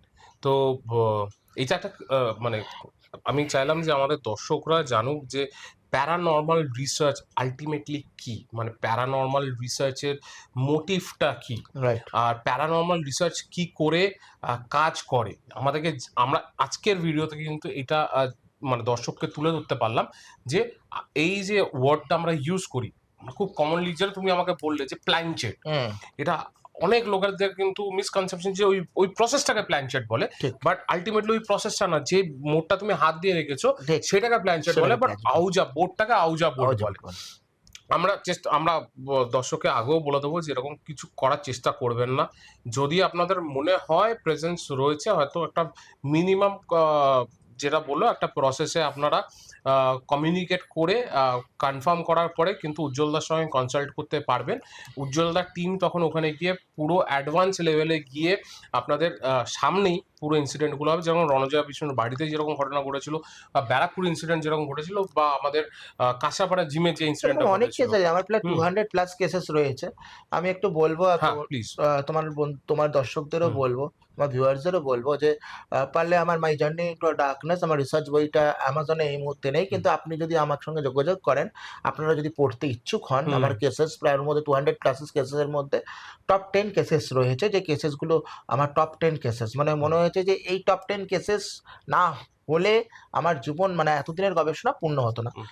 আহ, তো ওই বইটি আপনারা পড়তে পারেন, ওই Okay. বইটি থেকে আপনারা নলেজ গেইন করতে পারেন। যারা নিউ কামার আছে তারাও, তাদের তো তথ্য লাগে, হুম, ওটা একদম। থেকে আপনারা নলেজ গেইন করতে পারেন। ওই বইটি অবশ্যই পড়লে আপনারা বুঝতে পারবেন যে আমরা আরো ডিটেলস বুঝতে পারবেন আমরা কি নিয়ে কাজ করি, আমার ব্যাখ্যার সাথে বইয়ের মিল কতটা। এবার আমরা তো এই পর্যন্ত যে পডকাস্টটা করলাম এর মধ্যে রিসেন্ট কিছু কেসেস নিয়ে আমরা আলোচনা করলাম, উজ্জ্বলদার কাজ নিয়ে আমরা আলোচনা করলাম, আমরা বিভিন্ন ডিভাইসেস নিয়ে আলোচনা করলাম। এবার একটু আমি উজ্জ্বলদার অ্যাজ আ পার্সন উজ্জ্বলদার ব্যাপারে একটু জানতে চাই যে উজ্জ্বলদা তুমি এই প্রফেশনে আসলে কি করে, আর তোমার যে নাম ডক্টর উজ্জ্বল গুপ্তা, এটার পিছনে একটু বলো যে তুমি কি করতে একটা সময়, আর কি আজকে তুমি প্যারানর্মাল রিসার্চার হয়েছো। তো তোমার লাইফের একটু জার্নিটা একটুখানি বলে দাও যে তুমি কিরকম ভাবে জার্নিটাকে স্টার্ট করে আজকে এখানে এসেছো। হ্যাঁ, আমি বলে রাখি যে আমি বাই প্রফেশন, আমার নামে আমি একজন সিনিয়র স্পোর্টস মেডিসিন কনসালটেন্ট। ওকে। আমি স্পোর্টস মেডিসিনের ডক্টর। এই ফিল্ডটি আমার ভালোবাসার ফিল্ড। এটি আমার প্রফেশন আগে ছিল না। আমি অ্যাজ এ অ্যামেচার হিসাবে কাজ শুরু করি। এখন এটা আমার প্রফেশন হয়েছে। আজ থেকে 10 বছর আগেও ভাবিনি যে আমি এই ফিল্ডে আসবো। আমি বিজ্ঞানের মোড়কে কাজ করারই চেষ্টা করছি। কারণ মনে হয়েছে যে বিজ্ঞান মোড়কে কাজ করলে মানুষের মধ্যে গ্রহণযোগ্যতা বেশি থাকে। হুম, তো বলে রাখি যে আমার প্রফেশনের সঙ্গে আমার প্যাশন কিন্তু সম্পূর্ণ আলাদা ছিল। একদম। কোনো মানুষ কোনো রকমভাবে যদি এই এই ফিল্ডে কোনো আ বিজ্ঞান মনস্ক মানুষ ১ম এই ফিল্ডে আসতে চায় না। আমার সঙ্গে এমন কিছু ঘটনা ঘটে যেটি মনে হয়েছিল সুপার ন্যাচারাল। তারপরে সেটিকেই দেখার জন্যে আমি অনেকের সঙ্গে যোগাযোগ করি, যেই গবেষকদের নাম করলাম। হুম, তাদের কাছে যখন যোগাযোগ করি, তাদের কাছ থেকে মনে হয়েছিল তাদের ব্যাখ্যা আর আমার ব্যাখ্যা মিলে যাচ্ছে। আমি যা বলেছিলাম তারা তাদের মতো সায়েন্টিফিক ব্যাখ্যা দিয়েছিল। দেন তারপর আমার এই ফিল্ডে আসা। ওই যে বললাম প্রায় ১ দশক ধরে এই গবেষণায় রয়েছি। আমার প্রফেশন কিন্তু আলাদা, এটা আমার প্যাশন। হুম। এবার তুমি বলো তোমার সঙ্গে ঘটা একটা ঘটনা যদি বলো যে তোমার লাইফে তুমি যখন ফার্স্ট এনকাউন্টার করেছিলে কোনো হুম। এনার্জির সঙ্গে, হ্যাঁ, তো তুমি কিরকম ভাবে ডিল করেছিলে, আর কি অ্যাকচুয়ালি ইনসিডেন্টটা কিরকম ঘটেছিল। ঠিক। আমার জীবনের সবথেকে ১ম কেস ছিল দুর্গাপুরে। আচ্ছা। দুর্গাপুরে একটি স্কুল রয়েছে। স্কুলটির নাম হচ্ছে শিবাজি বয়েজ স্কুল। যেটা তুমি মেনশন করেছিলে আমি আগে বললাম আমাকে। শিবাজি বয়েজ স্কুলের ১ম যখন কেসটি আসে তখন আর জীবনে তখন শুরু করেছি।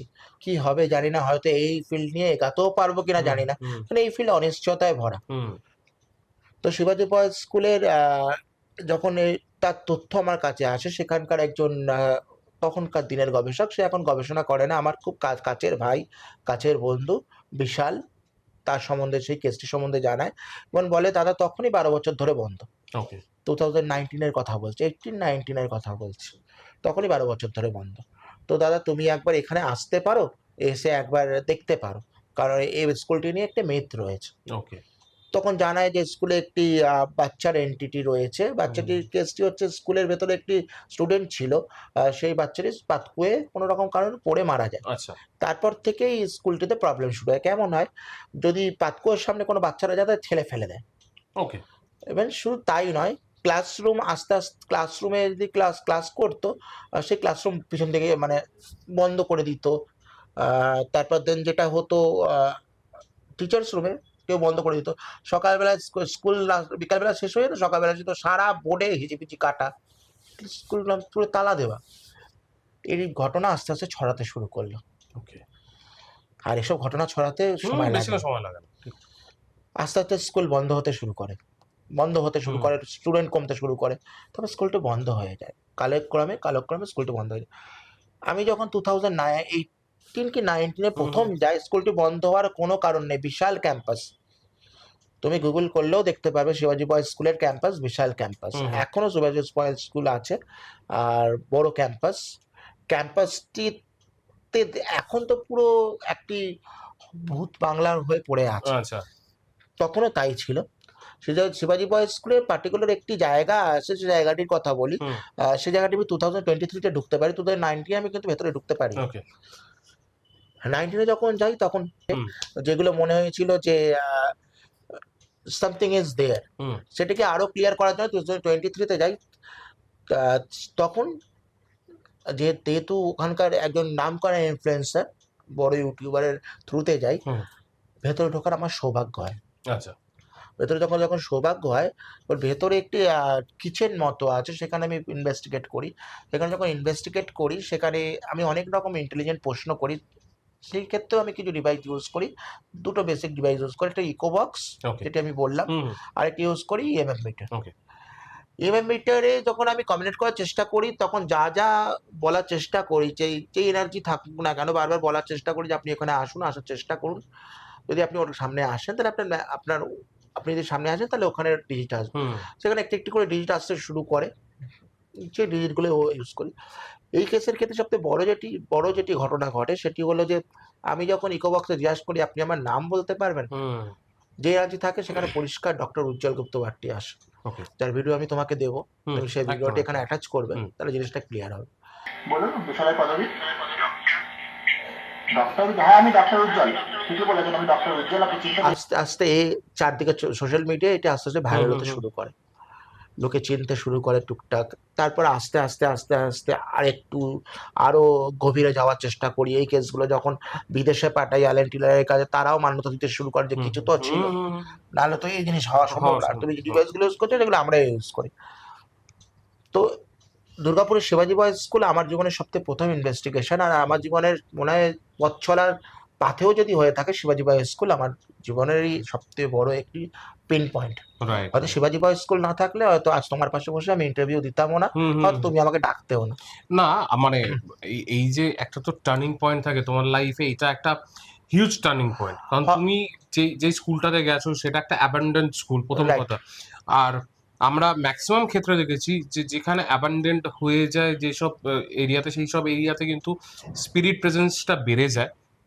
তার সঙ্গে তুমি বললে অলরেডি সেটা আগে থেকেই হন্টেড ছিল, যখন স্কুলটা অলরেডি রানিং ছিল, রাইট, কিছু ইনসিডেন্ট ঘটছিল, আর সেটা ফিল করেই কিন্তু ওই স্কুলটা বন্ধ হয়েছে। ডেফিনেটলি তো কেউ আজকে একটা স্কুল, রানিং স্কুল তো বন্ধ করে দিতে পারে না, কখনো হয় না। ডেফিনেটলি সেখানে একটা স্ট্রং প্রেজেন্স বা কিছু আছে যেটাতে স্কুলটাকে বন্ধ করতে বাধ্য করেছিল। আর সেটাই তোমার লাইফের একটা টার্নিং পয়েন্ট, যে তুমি ওরকম একটা ইনভেস্টিগেশন কেস পেয়েছো যেটা একটা অ্যাবেন্ডেন্ট, অলরেডি হন্টেড, তারপরে সেটা গিয়ে তুমি পেলে, আর সেখান থেকে তোমার প্যাশনটা আজকে প্রত্যেকটা লোক, বাংলা হোক, ন্যাশনাল ওয়াইড হোক, প্রত্যেকটা লোক কিন্তু আজকে ডক্টর উজ্জ্বল গুপ্তা কে সেটা কিন্তু জানতে পেরেছে। দেখো, আমি সব জায়গায় বলি, আমি খুব মজা করে বলি যে ভূতের রাজার আশীর্বাদ রয়েছে আমার উপরে। আমি বলি ভূতের রাজার বরপুত্র, আমি বলি আমি তোমাকে অফ দ্য ক্যামেরা একটা গেঞ্জি দেখাবো, তোমাকে আমি গেঞ্জিটা পরে একটা উপহার দেবো। হ্যাঁ, কারণ আমার ওটা মনে হয় আমার ওটা ব্র্যান্ড ভ্যালিউ।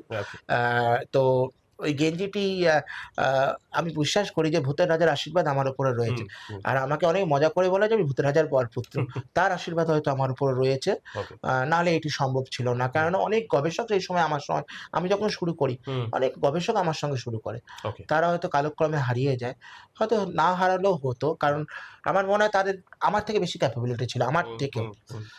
হয়তো তেনারাও চায়নি বা তাদের প্যাশন হিসেবে বেছে নিয়ে পরে এই ফিল্ড নিয়ে এগাতেও পারেনি। কারণ আমি বললাম এই ফিল্ডে কিন্তু পয়সা নেই কোনো ভাই। হুম তুমি যদি ভেবে নাও যে একবারে ভিকি কৌশল হুম বা রণজয় বিষ্ণু পর্যন্ত পৌঁছে যাবে, এত সহজ ব্যাপার না। না না না একদম না। তোমাকে পৌঁছাতে হলে তোমাকে পার্ট বাই পার্ট যেতে হবে। কারণ তারাও তো মানে রিসার্চ করছে যে আমি কাকে ডাকতে চাই। যেমন রণজয় বিষ্ণুর কথা বলছি, রণজয় বিষ্ণু তো অলরেডি নিশ্চয়ই ডেফিনেটলি তার টিম আছে, তার লোক আছে। রণজয় বিষ্ণু কেসটা হলো, রণজয় বিষ্ণুর ম্যানেজারকে প্রথম ফোন করে রণজয় বিষ্ণুর ম্যানেজার বলে 31 তারিখে রণজয় বিষ্ণু এই ঘটনাটি ঘটে। হুম। উনি ওনার ফেসবুক হ্যান্ডেলে উনি পোস্ট করেন। হুম 1 তারিখে ওনার ম্যানেজারের সঙ্গে কথা বলে ওনার ম্যানেজার বলে বিকালবেলা জানাচ্ছি, ওনার ম্যানেজার কিছু জানায়নি।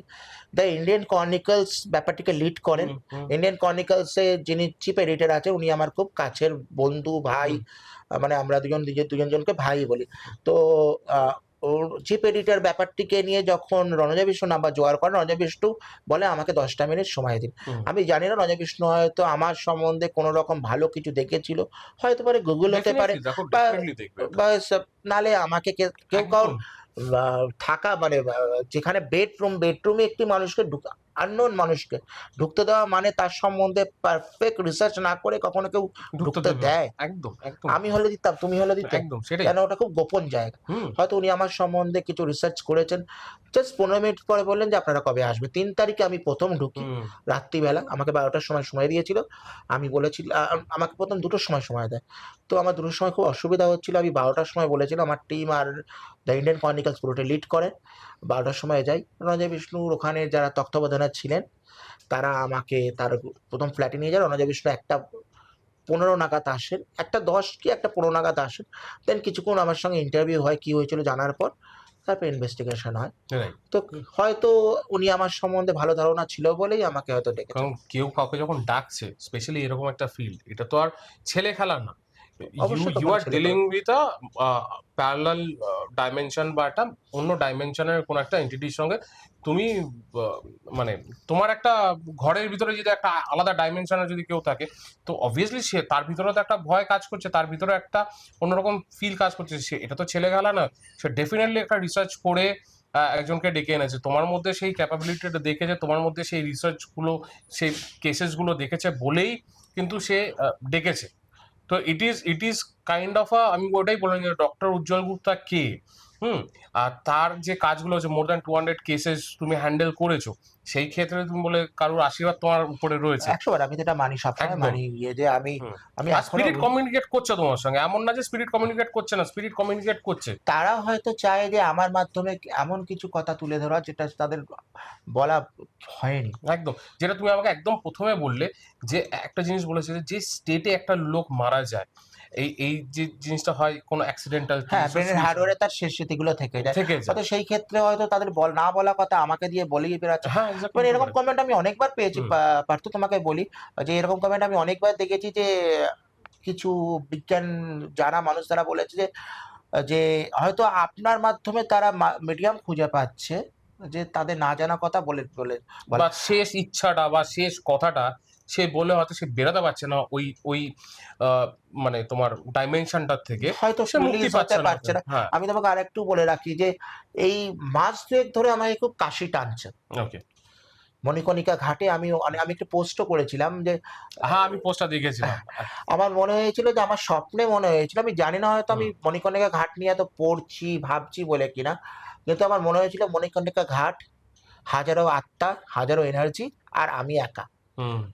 তো জানি না মণিকর্ণিকা ঘাট আমাকে ডাকছে। তুমি যদি যাও আমাকে প্লিজ বলো, কারণ আমি বেনারসে যেতে থাকি, আমি প্রায়ই যাই বেনারসে, আর আমার খুব ভালো লাগে জায়গাটা। Right. মণিকর্ণিকা ঘাটে অনেকে হয়তো ভয় লাগে, যেহেতু ওটা মানে যেহেতু ওটা শ্মশান, আর Right. ওটা হচ্ছে, ওটা আমাদের মতন মানে সবাই জানে ওটা আগুনে পোড়া, মানে কাঠে পোড়ায় ঠিক। একদম।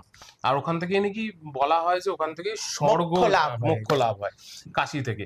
বাট ওখানে তুমি যদি কোনো ইনভেস্টিগেশন করো বা তোমার যদি মনে হয়, আমাকে প্লিজ বলো, আমি তোমার সঙ্গে যেতে রাজি আছি। কারণ Right. আমার ওই জায়গাটা যেতে খুব বেশ ভালো লাগে। বেশ আমার খুব এই আমি বাড়িতেও বলছিলাম, আমার শালিকাকেও বলছিলাম যে বউকেও বলছিলাম যে মণিকর্ণিকা ঘাটে মনে হয় আমার মোক্ষ লাভ হয়ে যাবে।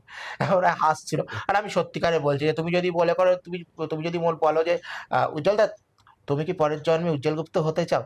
হুম। আমি পরের জন্মে আর উজ্জ্বল গুপ্ত হতে চাই না। এক্সপ্লোর করতে চাও অন্য কিছু। না আর কিছু আর জন্ম নিতে চাই না। না। এই জন্মই আমার মনে হয় যে এখানেই আমার মুখ খোলা হওয়া উচিত। ভগবান আমাকে বেছে নিয়েছে, ভূতের রাজা আমাকে বেছে নিয়েছে এই জন্মের জন্যই হয়তো আমার এটা মনে হুম, হয় হুম। যে এই জন্মের জন্যই আমাকে বেছে নিয়েছে। তো আমার মনে হয় যে উজ্জ্বল গুপ্ত কিভাবে উজ্জ্বল গুপ্ত হয়েছে উজ্জ্বল গুপ্ত নিজেই জানে। তো তারপর আর আমি আর পরের জন্মে যেতে চাই না। এই জন্মেই আমার মুখ খোলা হোক। ভগবানের কাছে ভূতের রাজাকে কাছে বারবার প্রার্থনা করি, এনার্জির কাছে বারবার প্রার্থনা করি। ২ এনার্জির কাছেই প্রার্থনা করি যে আমার জন্ম যেন এই জন্মেই তুমি আমাকে মোক্ষ লাভ দাও। হয়তো মণিকর্ণিকা ঘাট আমাকে সেভাবেই হয়তো মোক্ষ হতে লাভ পারে, কিন্তু মানে দেখো কাশী এতটা পবিত্র স্থান, মানে দেখো আমি না একটা সময় আমি তোমাকে একটা তুমি কাশী গেছো? হ্যাঁ আমি আচ্ছা আমি প্রায় তোমাকে যাই। তোমাকে আমি একটা প্রশ্ন করি। হ্যাঁ। আমাকে অনেক বিদ্বান ব্যক্তি হুম। বলেছে যে কাশী যখন কাউকে টানে, হুম। কোনো কারণের জন্য টানে।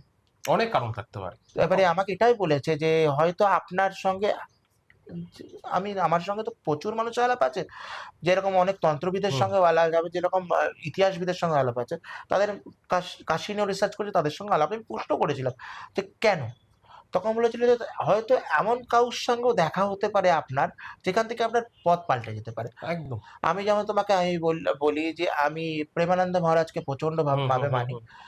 আমার মনে হয় যে ওনার মতো আধ্যাত্মিক গুরু হয়তো এই যুগে এখনো নেই, পর্যন্ত হ্যাঁ। জন্ম নেয়নি।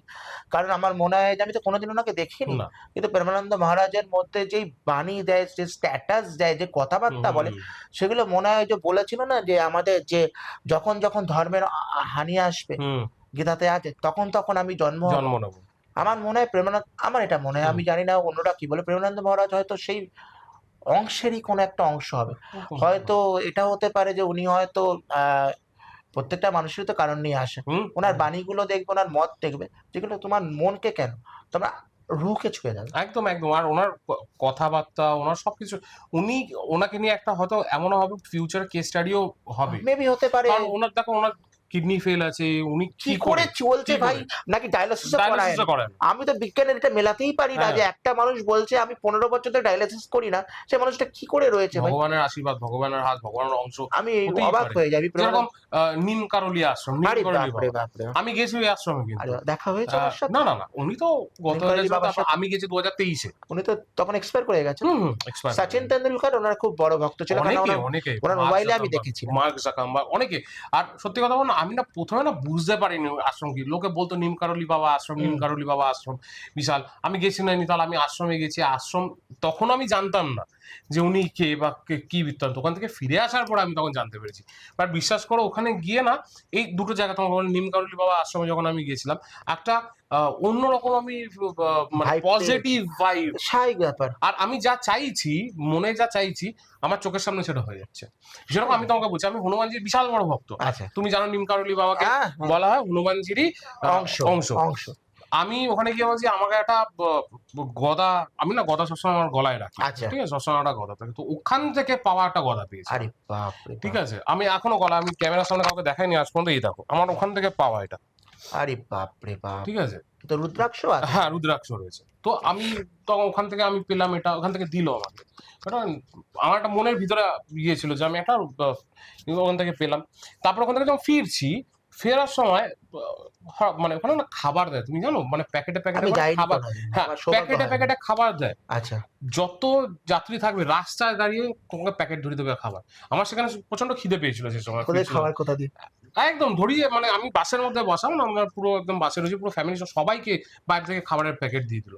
ভিতর থেকে আমরা ওই খেতে এত সুন্দর টেস্টি খাবার। তো এটা ছিল আমার নিমকারলি বাবা আশ্রমের যেখানে দেখো খিদে পেয়ে গেল, খাবারও আমাকে দিয়ে দিল। হ্যাঁ, খাবারও পেয়ে গেলাম। আমার সত্যি খুব স্যাটিসফাইড ছিলাম। মানে ওইখানে গিয়ে আমি তখন বুঝতে পারিনি, পরে এসে আমি যখন করি যে উনি যদি না টানতো আমি যেতাম না। সেম কাশির কথা। হ্যাঁ, আমার তোমার কাছে কাশি নিয়ে একটি প্রশ্ন আছে। হুম। সত্যি কি কাশি টানে? দেখো, না টানলে পর আজকে আমি হয়তো কাশিতে এতবার যেতে পারতাম না। কাশি টানে, প্রচন্ডভাবে টানে। আমি তোমাকে বলি, আর একটা জিনিস বলি, তুমি একটা মেন্টালিটি নিয়ে যাবে, তুমি কাশিতে প্রবেশ করবে, তোমার মেন্টালিটিটাই চেঞ্জ হয়ে যাবে, তোমার ধারণা, তুমি ব্ল্যাঙ্ক হয়ে যাবে। তুমি তুমি আরেকটা জিনিস আমাকে বলছি, যেহেতু তুমি না কাশী বিশ্বনাথকে চট করে তুমি দর্শন করতে পারবে না যতক্ষণ না তুমি কাল ভৈরব দর্শন করবেন। কাল ভৈরবকে আগে দর্শন করতে হবে, তারপরে তুমি যাবে। আর আমি তোমাকে বলেছি এটা একটা চেইন সিস্টেম। আমি একদম ইজি বাংলায় বলে দিচ্ছি, চেইন সিস্টেম। আগে কাল ভৈরবের দর্শন তুমি করবে, কাল ভৈরব কিন্তু অন্য জায়গায় রয়েছে, তুমি তাকে দর্শন করবে। সেই রাস্তা দিয়ে তুমি কাশী বিশ্বনাথে গেলে, কাশী বিশ্বনাথ তুমি দর্শন করলে, দর্শন করে তুমি যখন বেরাবে, তুমি মা অন্নপূর্ণার ওখানে গিয়ে খেয়ে তারপরে তোমাকে বেরোতে হবে। আচ্ছা, আর কিরকম, তুমি মা অন্নপূর্ণাতে কোনো দিন খাবার শর্ট পড়ে না, খাবার কমতি পড়ে না, খাবারের কোয়ালিটি চেঞ্জ হয় না। আর সব ধর্মের লোক, সব জায়গাকার লোক, কোনো গরিব কোনো বড় লোক কেউ না, সবাই এক, মাটিতে বসে আনলিমিটেড খাও। আর বিশ্বাস করো, তুমি যেদিনকে মা অন্নপূর্ণার ওখানে খাবে না, তুমি যদি জেনারেলি এক থালা ভাত খাও না, তুমি ওখানে 2 থালা ভাত খেলে তোমার মনে হবে যে তুমি মানে আরো স্বর্গের খাই প্রসাদ আরো খাই। খাচ্ছ। একদম একদম। আমি একটা এক্সপিরিয়েন্স তোমাকে বলি, আমি একদম প্রথমে যখন গেছি, আমি না সোলো গেছি, একা। আচ্ছা, আমি একটু জেনারেলি সোলো যেতেই ভালোবাসি সব জায়গায়। আমি ওখানে গেছিলাম, আমার মানে জার্নিটাই স্টার্ট হয়েছে এত সুন্দরভাবে।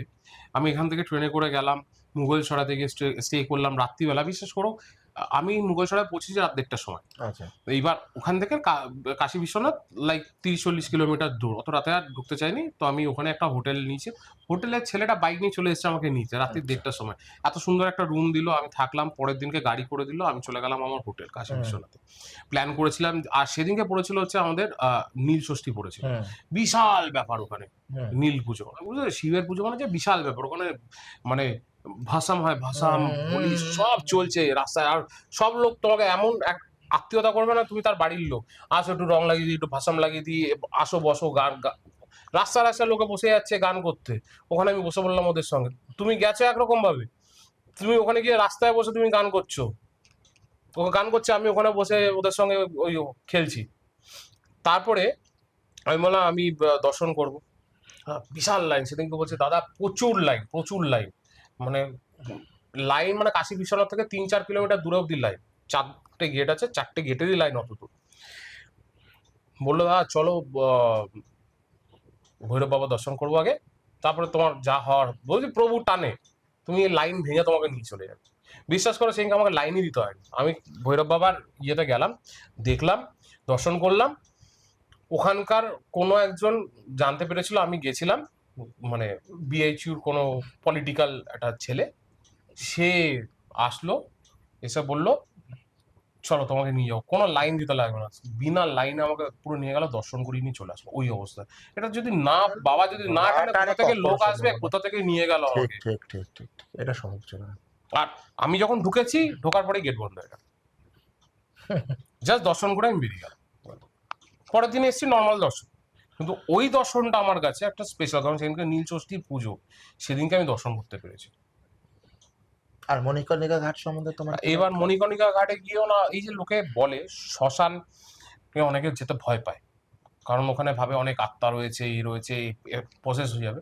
কিন্তু তুমি মণিকর্ণিকা ঘাটে যাবে, তোমার এসব কিচ্ছু ফিল হবে না। তোমার তোমার একটা শান্তি ফিল হবে, একটা পিস ফিল হবে, যে তুমি যে মোক্ষ, একটা লোক বলে না যে মোক্ষ লাভ হয়। মোক্ষ লাভ হয়, মারা যাওয়ার আসলে। পরে তো সে ফিল করছে, কিন্তু সেটা তো আমরা ফিল করতে পারছি না। কিন্তু তুমি ওখানে দাঁড়িয়ে তুমি কিছুটা হলে পরেও 20-25% তুমি একটা ফিল করতে পারবে, যে ওটা কেন বলে, স্বর্গের দরজা কেন বলে। রাইট, ওটাই বলে মোক্ষ মোক্ষ পথ। তো আর তোমার ভালো লাগবে, তুমি ঘন্টার পর ঘন্টা ওখানে বসে কাটাতে পারবে। ওখানে বিভিন্ন লেয়ার আছে, একটা ঘরের ভিতরে হয় কিছু, ঘাটে হয় কিছু, তোমার কোনো মানে ভয়ই লাগবে না, তোমার উল্টে একটা তোমার একটা আলাদা স্পিরিচুয়াল একটা কানেকশন তোমার হয়ে যাবে ওখানে। রাইট।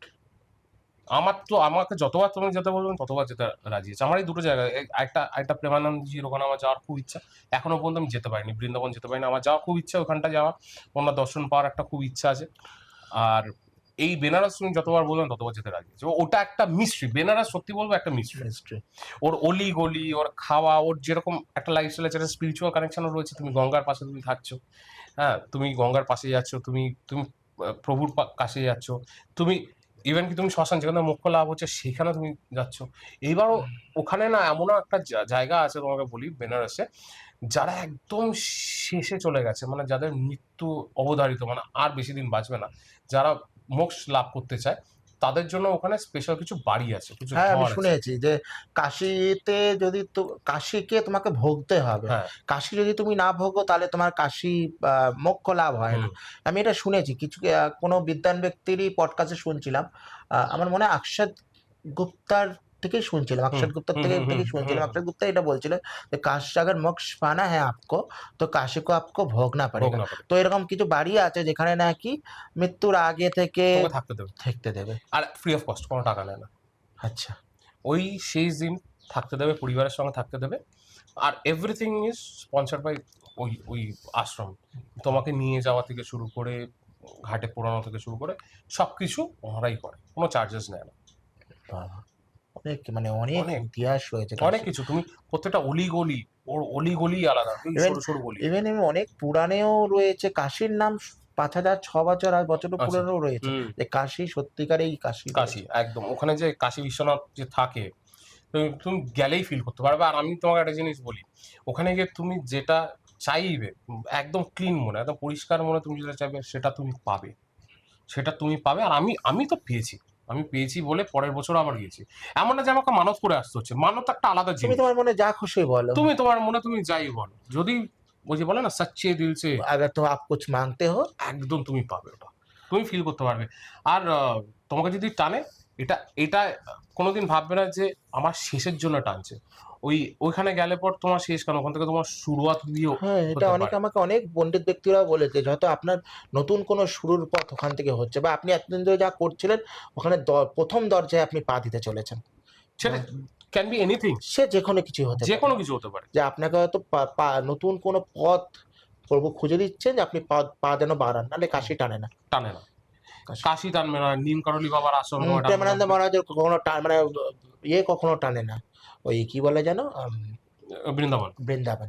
বৃন্দাবনও নাকি টানে না। বৃন্দাবন যখন না টানে তখন তুমি যেতে পারবেই না, পৌঁছাতেই পারবে না। বৃন্দাবন টানে না তোমাকে। জগন্নাথ, হ্যাঁ, পুরীও কখনো টানে না। না। পুরী যদি টানে তার মানে তোমাকে উনি দেখা করতে না, তুমি ঢুকে বেরিয়ে আসতে হবে, তুমি দর্শনও করতে পারবে না। আর যদি উনি টানে তুমি দর্শন করতে আরাম করে তুমি পৌঁছে যাবে। আমি কতবার যাওয়ার চেষ্টা করেছি। আমি লাস্ট 2018-তে আমি দর্শন পেয়েছি খুব ভালোভাবে, একদম কাছে থেকে। তারপর আমি হাজার চাইলে পর আমি যেতে পারি না। এটা আমি চাইলে হবে না, উনি যদি চায় তাহলেই আমি পৌঁছাতে পারবো। এই কিছু কিছু জায়গা আছে যেখানে কিছু কিছু আমাদের মানে সুপারস্টিশন লোকে বলে, বাট কিন্তু এগুলো কিন্তু আছে, এগুলো আমি বিশ্বাস করি। দেখো, সবকিছুই সুপারস্টিশন তো মানুষের মধ্যে আছে, কিন্তু সুপারস্টিশন কথাটি আসলো কোথা থেকে? নিশ্চয়ই যা রটে তার কিছু তো বটে। একদম। আর কাশী তো আজকের নয়, কাশীর ইতিহাস তো সেই আদি অনন্ত যুগ থেকে। একদম সবকিছু। আরেকটা জিনিস আমাকে বলি, এই যখন আমরা এনার্জি নিয়ে আজকে কথা বললাম, আজকে ডিসকাশন করলাম, যারা ভগবান বিশ্বাস করে তারা যদি বলে আমি ভূত বিশ্বাস করি না, that's a very wrong concept. তুমি যদি ভগবান বিশ্বাস করো তাহলে তোমাকে ভূতও বিশ্বাস করতে হবে, কারণ যেখানে একটা ভালো কিছু আছে সেখানে কিন্তু খারাপও থাকতে পারে। একটা মানুষের মধ্যে একটা ভালো সাইড একটা খারাপ সাইড রয়েছে। সবসময় ভালো সাইড নিয়ে তো একটা মানুষ থাকতে পারছে না, তার একটা ডার্ক সাইড থাকবে। তেমনিও যদি ভগবান আছে তো আমি বলবো যে ভূত আছে। যারা বিশ্বাস করে না তাহলে আমি বলবো তারা ভগবানও বিশ্বাস করে না। সম্পূর্ণ তাদের নিজেদের চিন্তা। আমার মনে হয় তার নিজেদের চিন্তা নিয়ে তারা নিজের ভাবে ব্যাখ্যা দেবে তার। কারণ দেখো, আরেকটা জিনিস, জগন্নাথ পুরীর পতাকা কি করে উল্টা দিকে যাচ্ছে, ওর উপরে কোনো প্লেন যেতে পারে না। এই প্লেন তো ছেড়ে দাও, প্লেন তো আমরাও কন্ট্রোল করতে পারি, কোনো পাখিও উঠতে পারে না। শুনছি কোনো পাখিও উঠতে পারে না, ওরেও না। তাহলে কিছু কিছু জিনিস আছে যেগুলো কিন্তু শুধু ভগবানই জানে, কিছু কিছু জিনিস কিন্তু আমাদের হাতে নেই। হয়তো সেই ডাইমেনশনটা আমরা দেখতে পাচ্ছি, হয়তো সেটা আলাদা ডাইমেনশন। হ্যাঁ, হতে পারে এটা প্যারালাল ডাইমেনশন, ওখান থেকে হয়তো অন্য পথ ক্রিয়েট হয় মেবি। ঠিক। আজকে আমাদের এপিসোডটা খুব ইন্টারেস্টিং হলো দাদা, একটা অন্যরকম এপিসোড আমার চ্যানেলে হলো, আর তুমি এসছো, আমার খুব ভালো লেগেছে। একটা আলাদা একটা অনুভূতি পেলাম, অনেক কিছু শিখতে পারলাম, আমার দর্শকরাও অনেক কিছু শিখতে পারলো। আর এরকম আরেকটা পডকাস্ট করতে চাই তোমার সঙ্গে, এবার একটু ডিফারেন্ট লোকেশনে করবো। আমরা চাইবো যে একটু কোনো একটা হন্টেড লোকেশনে গিয়ে আমরা একটা পডকাস্ট করবো। সেখানে আমরা চাইবো যে কোনো স্পিরিট ডাইরেক্টলিও যদি কিছু হয়, যদি আসে খুব ভালো হয়, খুব ইন্টারেস্টিং হয়। হ্যাঁ, দেখো আমাদের তো ভাগ্যে তো রয়েছে। না, অবশ্যই তার তরফ থেকে একটা ছোট্ট উপহার। Thank you so much. তো আমাদের এই পডকাস্টটা আপনাদের কেমন লাগলো সেটা অবশ্যই জানাতে ভুলবেন না, আমাদের কমেন্ট করতে ভুলবেন না। আর আমাদের এই প্রত্যেক পডকাস্টের মধ্যে উজ্জ্বলদার ডিটেলস দেওয়া থাকছে, তার ফেসবুক আইডি দেওয়া থাকছে, ইনস্টাগ্রাম আইডি দেওয়া থাকছে। তো উজ্জ্বলদার সঙ্গে যদি আপনাদের কন্ট্যাক্ট করতে হয় আপনারা ওইভাবে কন্ট্যাক্ট করে নিতে পারেন। আর উজ্জ্বলদা, থ্যাংক ইউ সো মাচ। আরো অনেক তুমি ইনভেস্টিগেশন করো, কেসেস নিয়ে আসো আমাদের কাছে। Thank আমরা এরকম কেস দেখতে খুব পছন্দ করি, আমরাও একটু কানেক্ট করতে পছন্দ করি। আর তোমার উপরে তো ভূতের আশীর্বাদ রয়েছেই, ঠিক আছে? তো আবার দেখা হচ্ছে একটা ভূতের না, ভূতের রাজা। ভূতের রাজার আশীর্বাদ রয়েছে। তো আবার একটা নতুন পডকাস্টে দেখা হবে, একটা নতুন অনুভূতি নিয়ে আসবো আমরা। আমাদের এই পডকাস্টে আমরা ভালো ইভেন খারাপ দুটো নিয়ে আমরা আলোচনা করেছি। Good spirits, good energy, plus আমরা ভগবান প্রেমানন্দজি কাশী নিয়েও আলোচনা করেছি। একটা দারুণ পডকাস্ট হলো আমার কাছে, আমার পার্সোনালি খুব একটা কাছের একটা পডকাস্ট হলো। আর তোমার কেমন লাগলো একটু জানি। বহু লোকের সঙ্গে তো কাজ করেছি, ন্যাশনাল মিডিয়া বলো, ইন্টারন্যাশনাল মিডিয়া 2-4টে করেছি, পডকাস্টও প্রচুর করেছি। কিছু মানুষের, কিছু সঞ্চালকের তো কথাবার্তা একটু আলাদা ধরনের নয়, তো তোমার কথা কিন্তু একটু অন্য ধরনের পেলাম। আচ্ছা, আর তোমার নলেজটা খুব ভালো লাগলো। হ্যাঁ, যেটা নলেজগুলো, এই নলেজগুলো না থাকলে মনে হয় হুম। কোনো যে মানুষের সঙ্গে বসছি, সে যদি নলেজেবল না হয়, তার সঙ্গে হুম, কথা বলে একদম, মজাও পাওয়া যায় একদম, না, একদম, পাঞ্চটা পাওয়া যায় না। একদম। তো তোমার মধ্যে সেগুলো রয়েছে, যেগুলো আমার খুব ভালো লাগলো। ভবিষ্যতে ইচ্ছা থাকলো তোমার সঙ্গে হ্যাঁ। আরবার কাজ করার। এবারে ভাগ্য। না, ভাগ্য টানছে আমাদেরকে, খুব শিগগিরই একটা খুব ভালো একটা পডকাস্টে আবার দেখা যাবে। আমরা নতুন কিছু নিয়ে আসতে চলেছি উজ্জ্বলদার সঙ্গে। আর এখন আমি ক্যামেরার সামনে বলবো না, যেটা আমরা অফ দ্য ক্যামেরা না, ঠিক। করেছি সেটা একদম সময় মতন আমরা করব আলোচনা। আর প্লিজ চ্যানেলটাকে সাবস্ক্রাইব করবেন, শেয়ার করবেন, লাইক করবেন, কমেন্ট করবেন, আর অবশ্যই জানাবেন আজকের এপিসোডটা আপনাদের কেমন লাগলো। দেখা হচ্ছে পরের এপিসোডে। Thank you.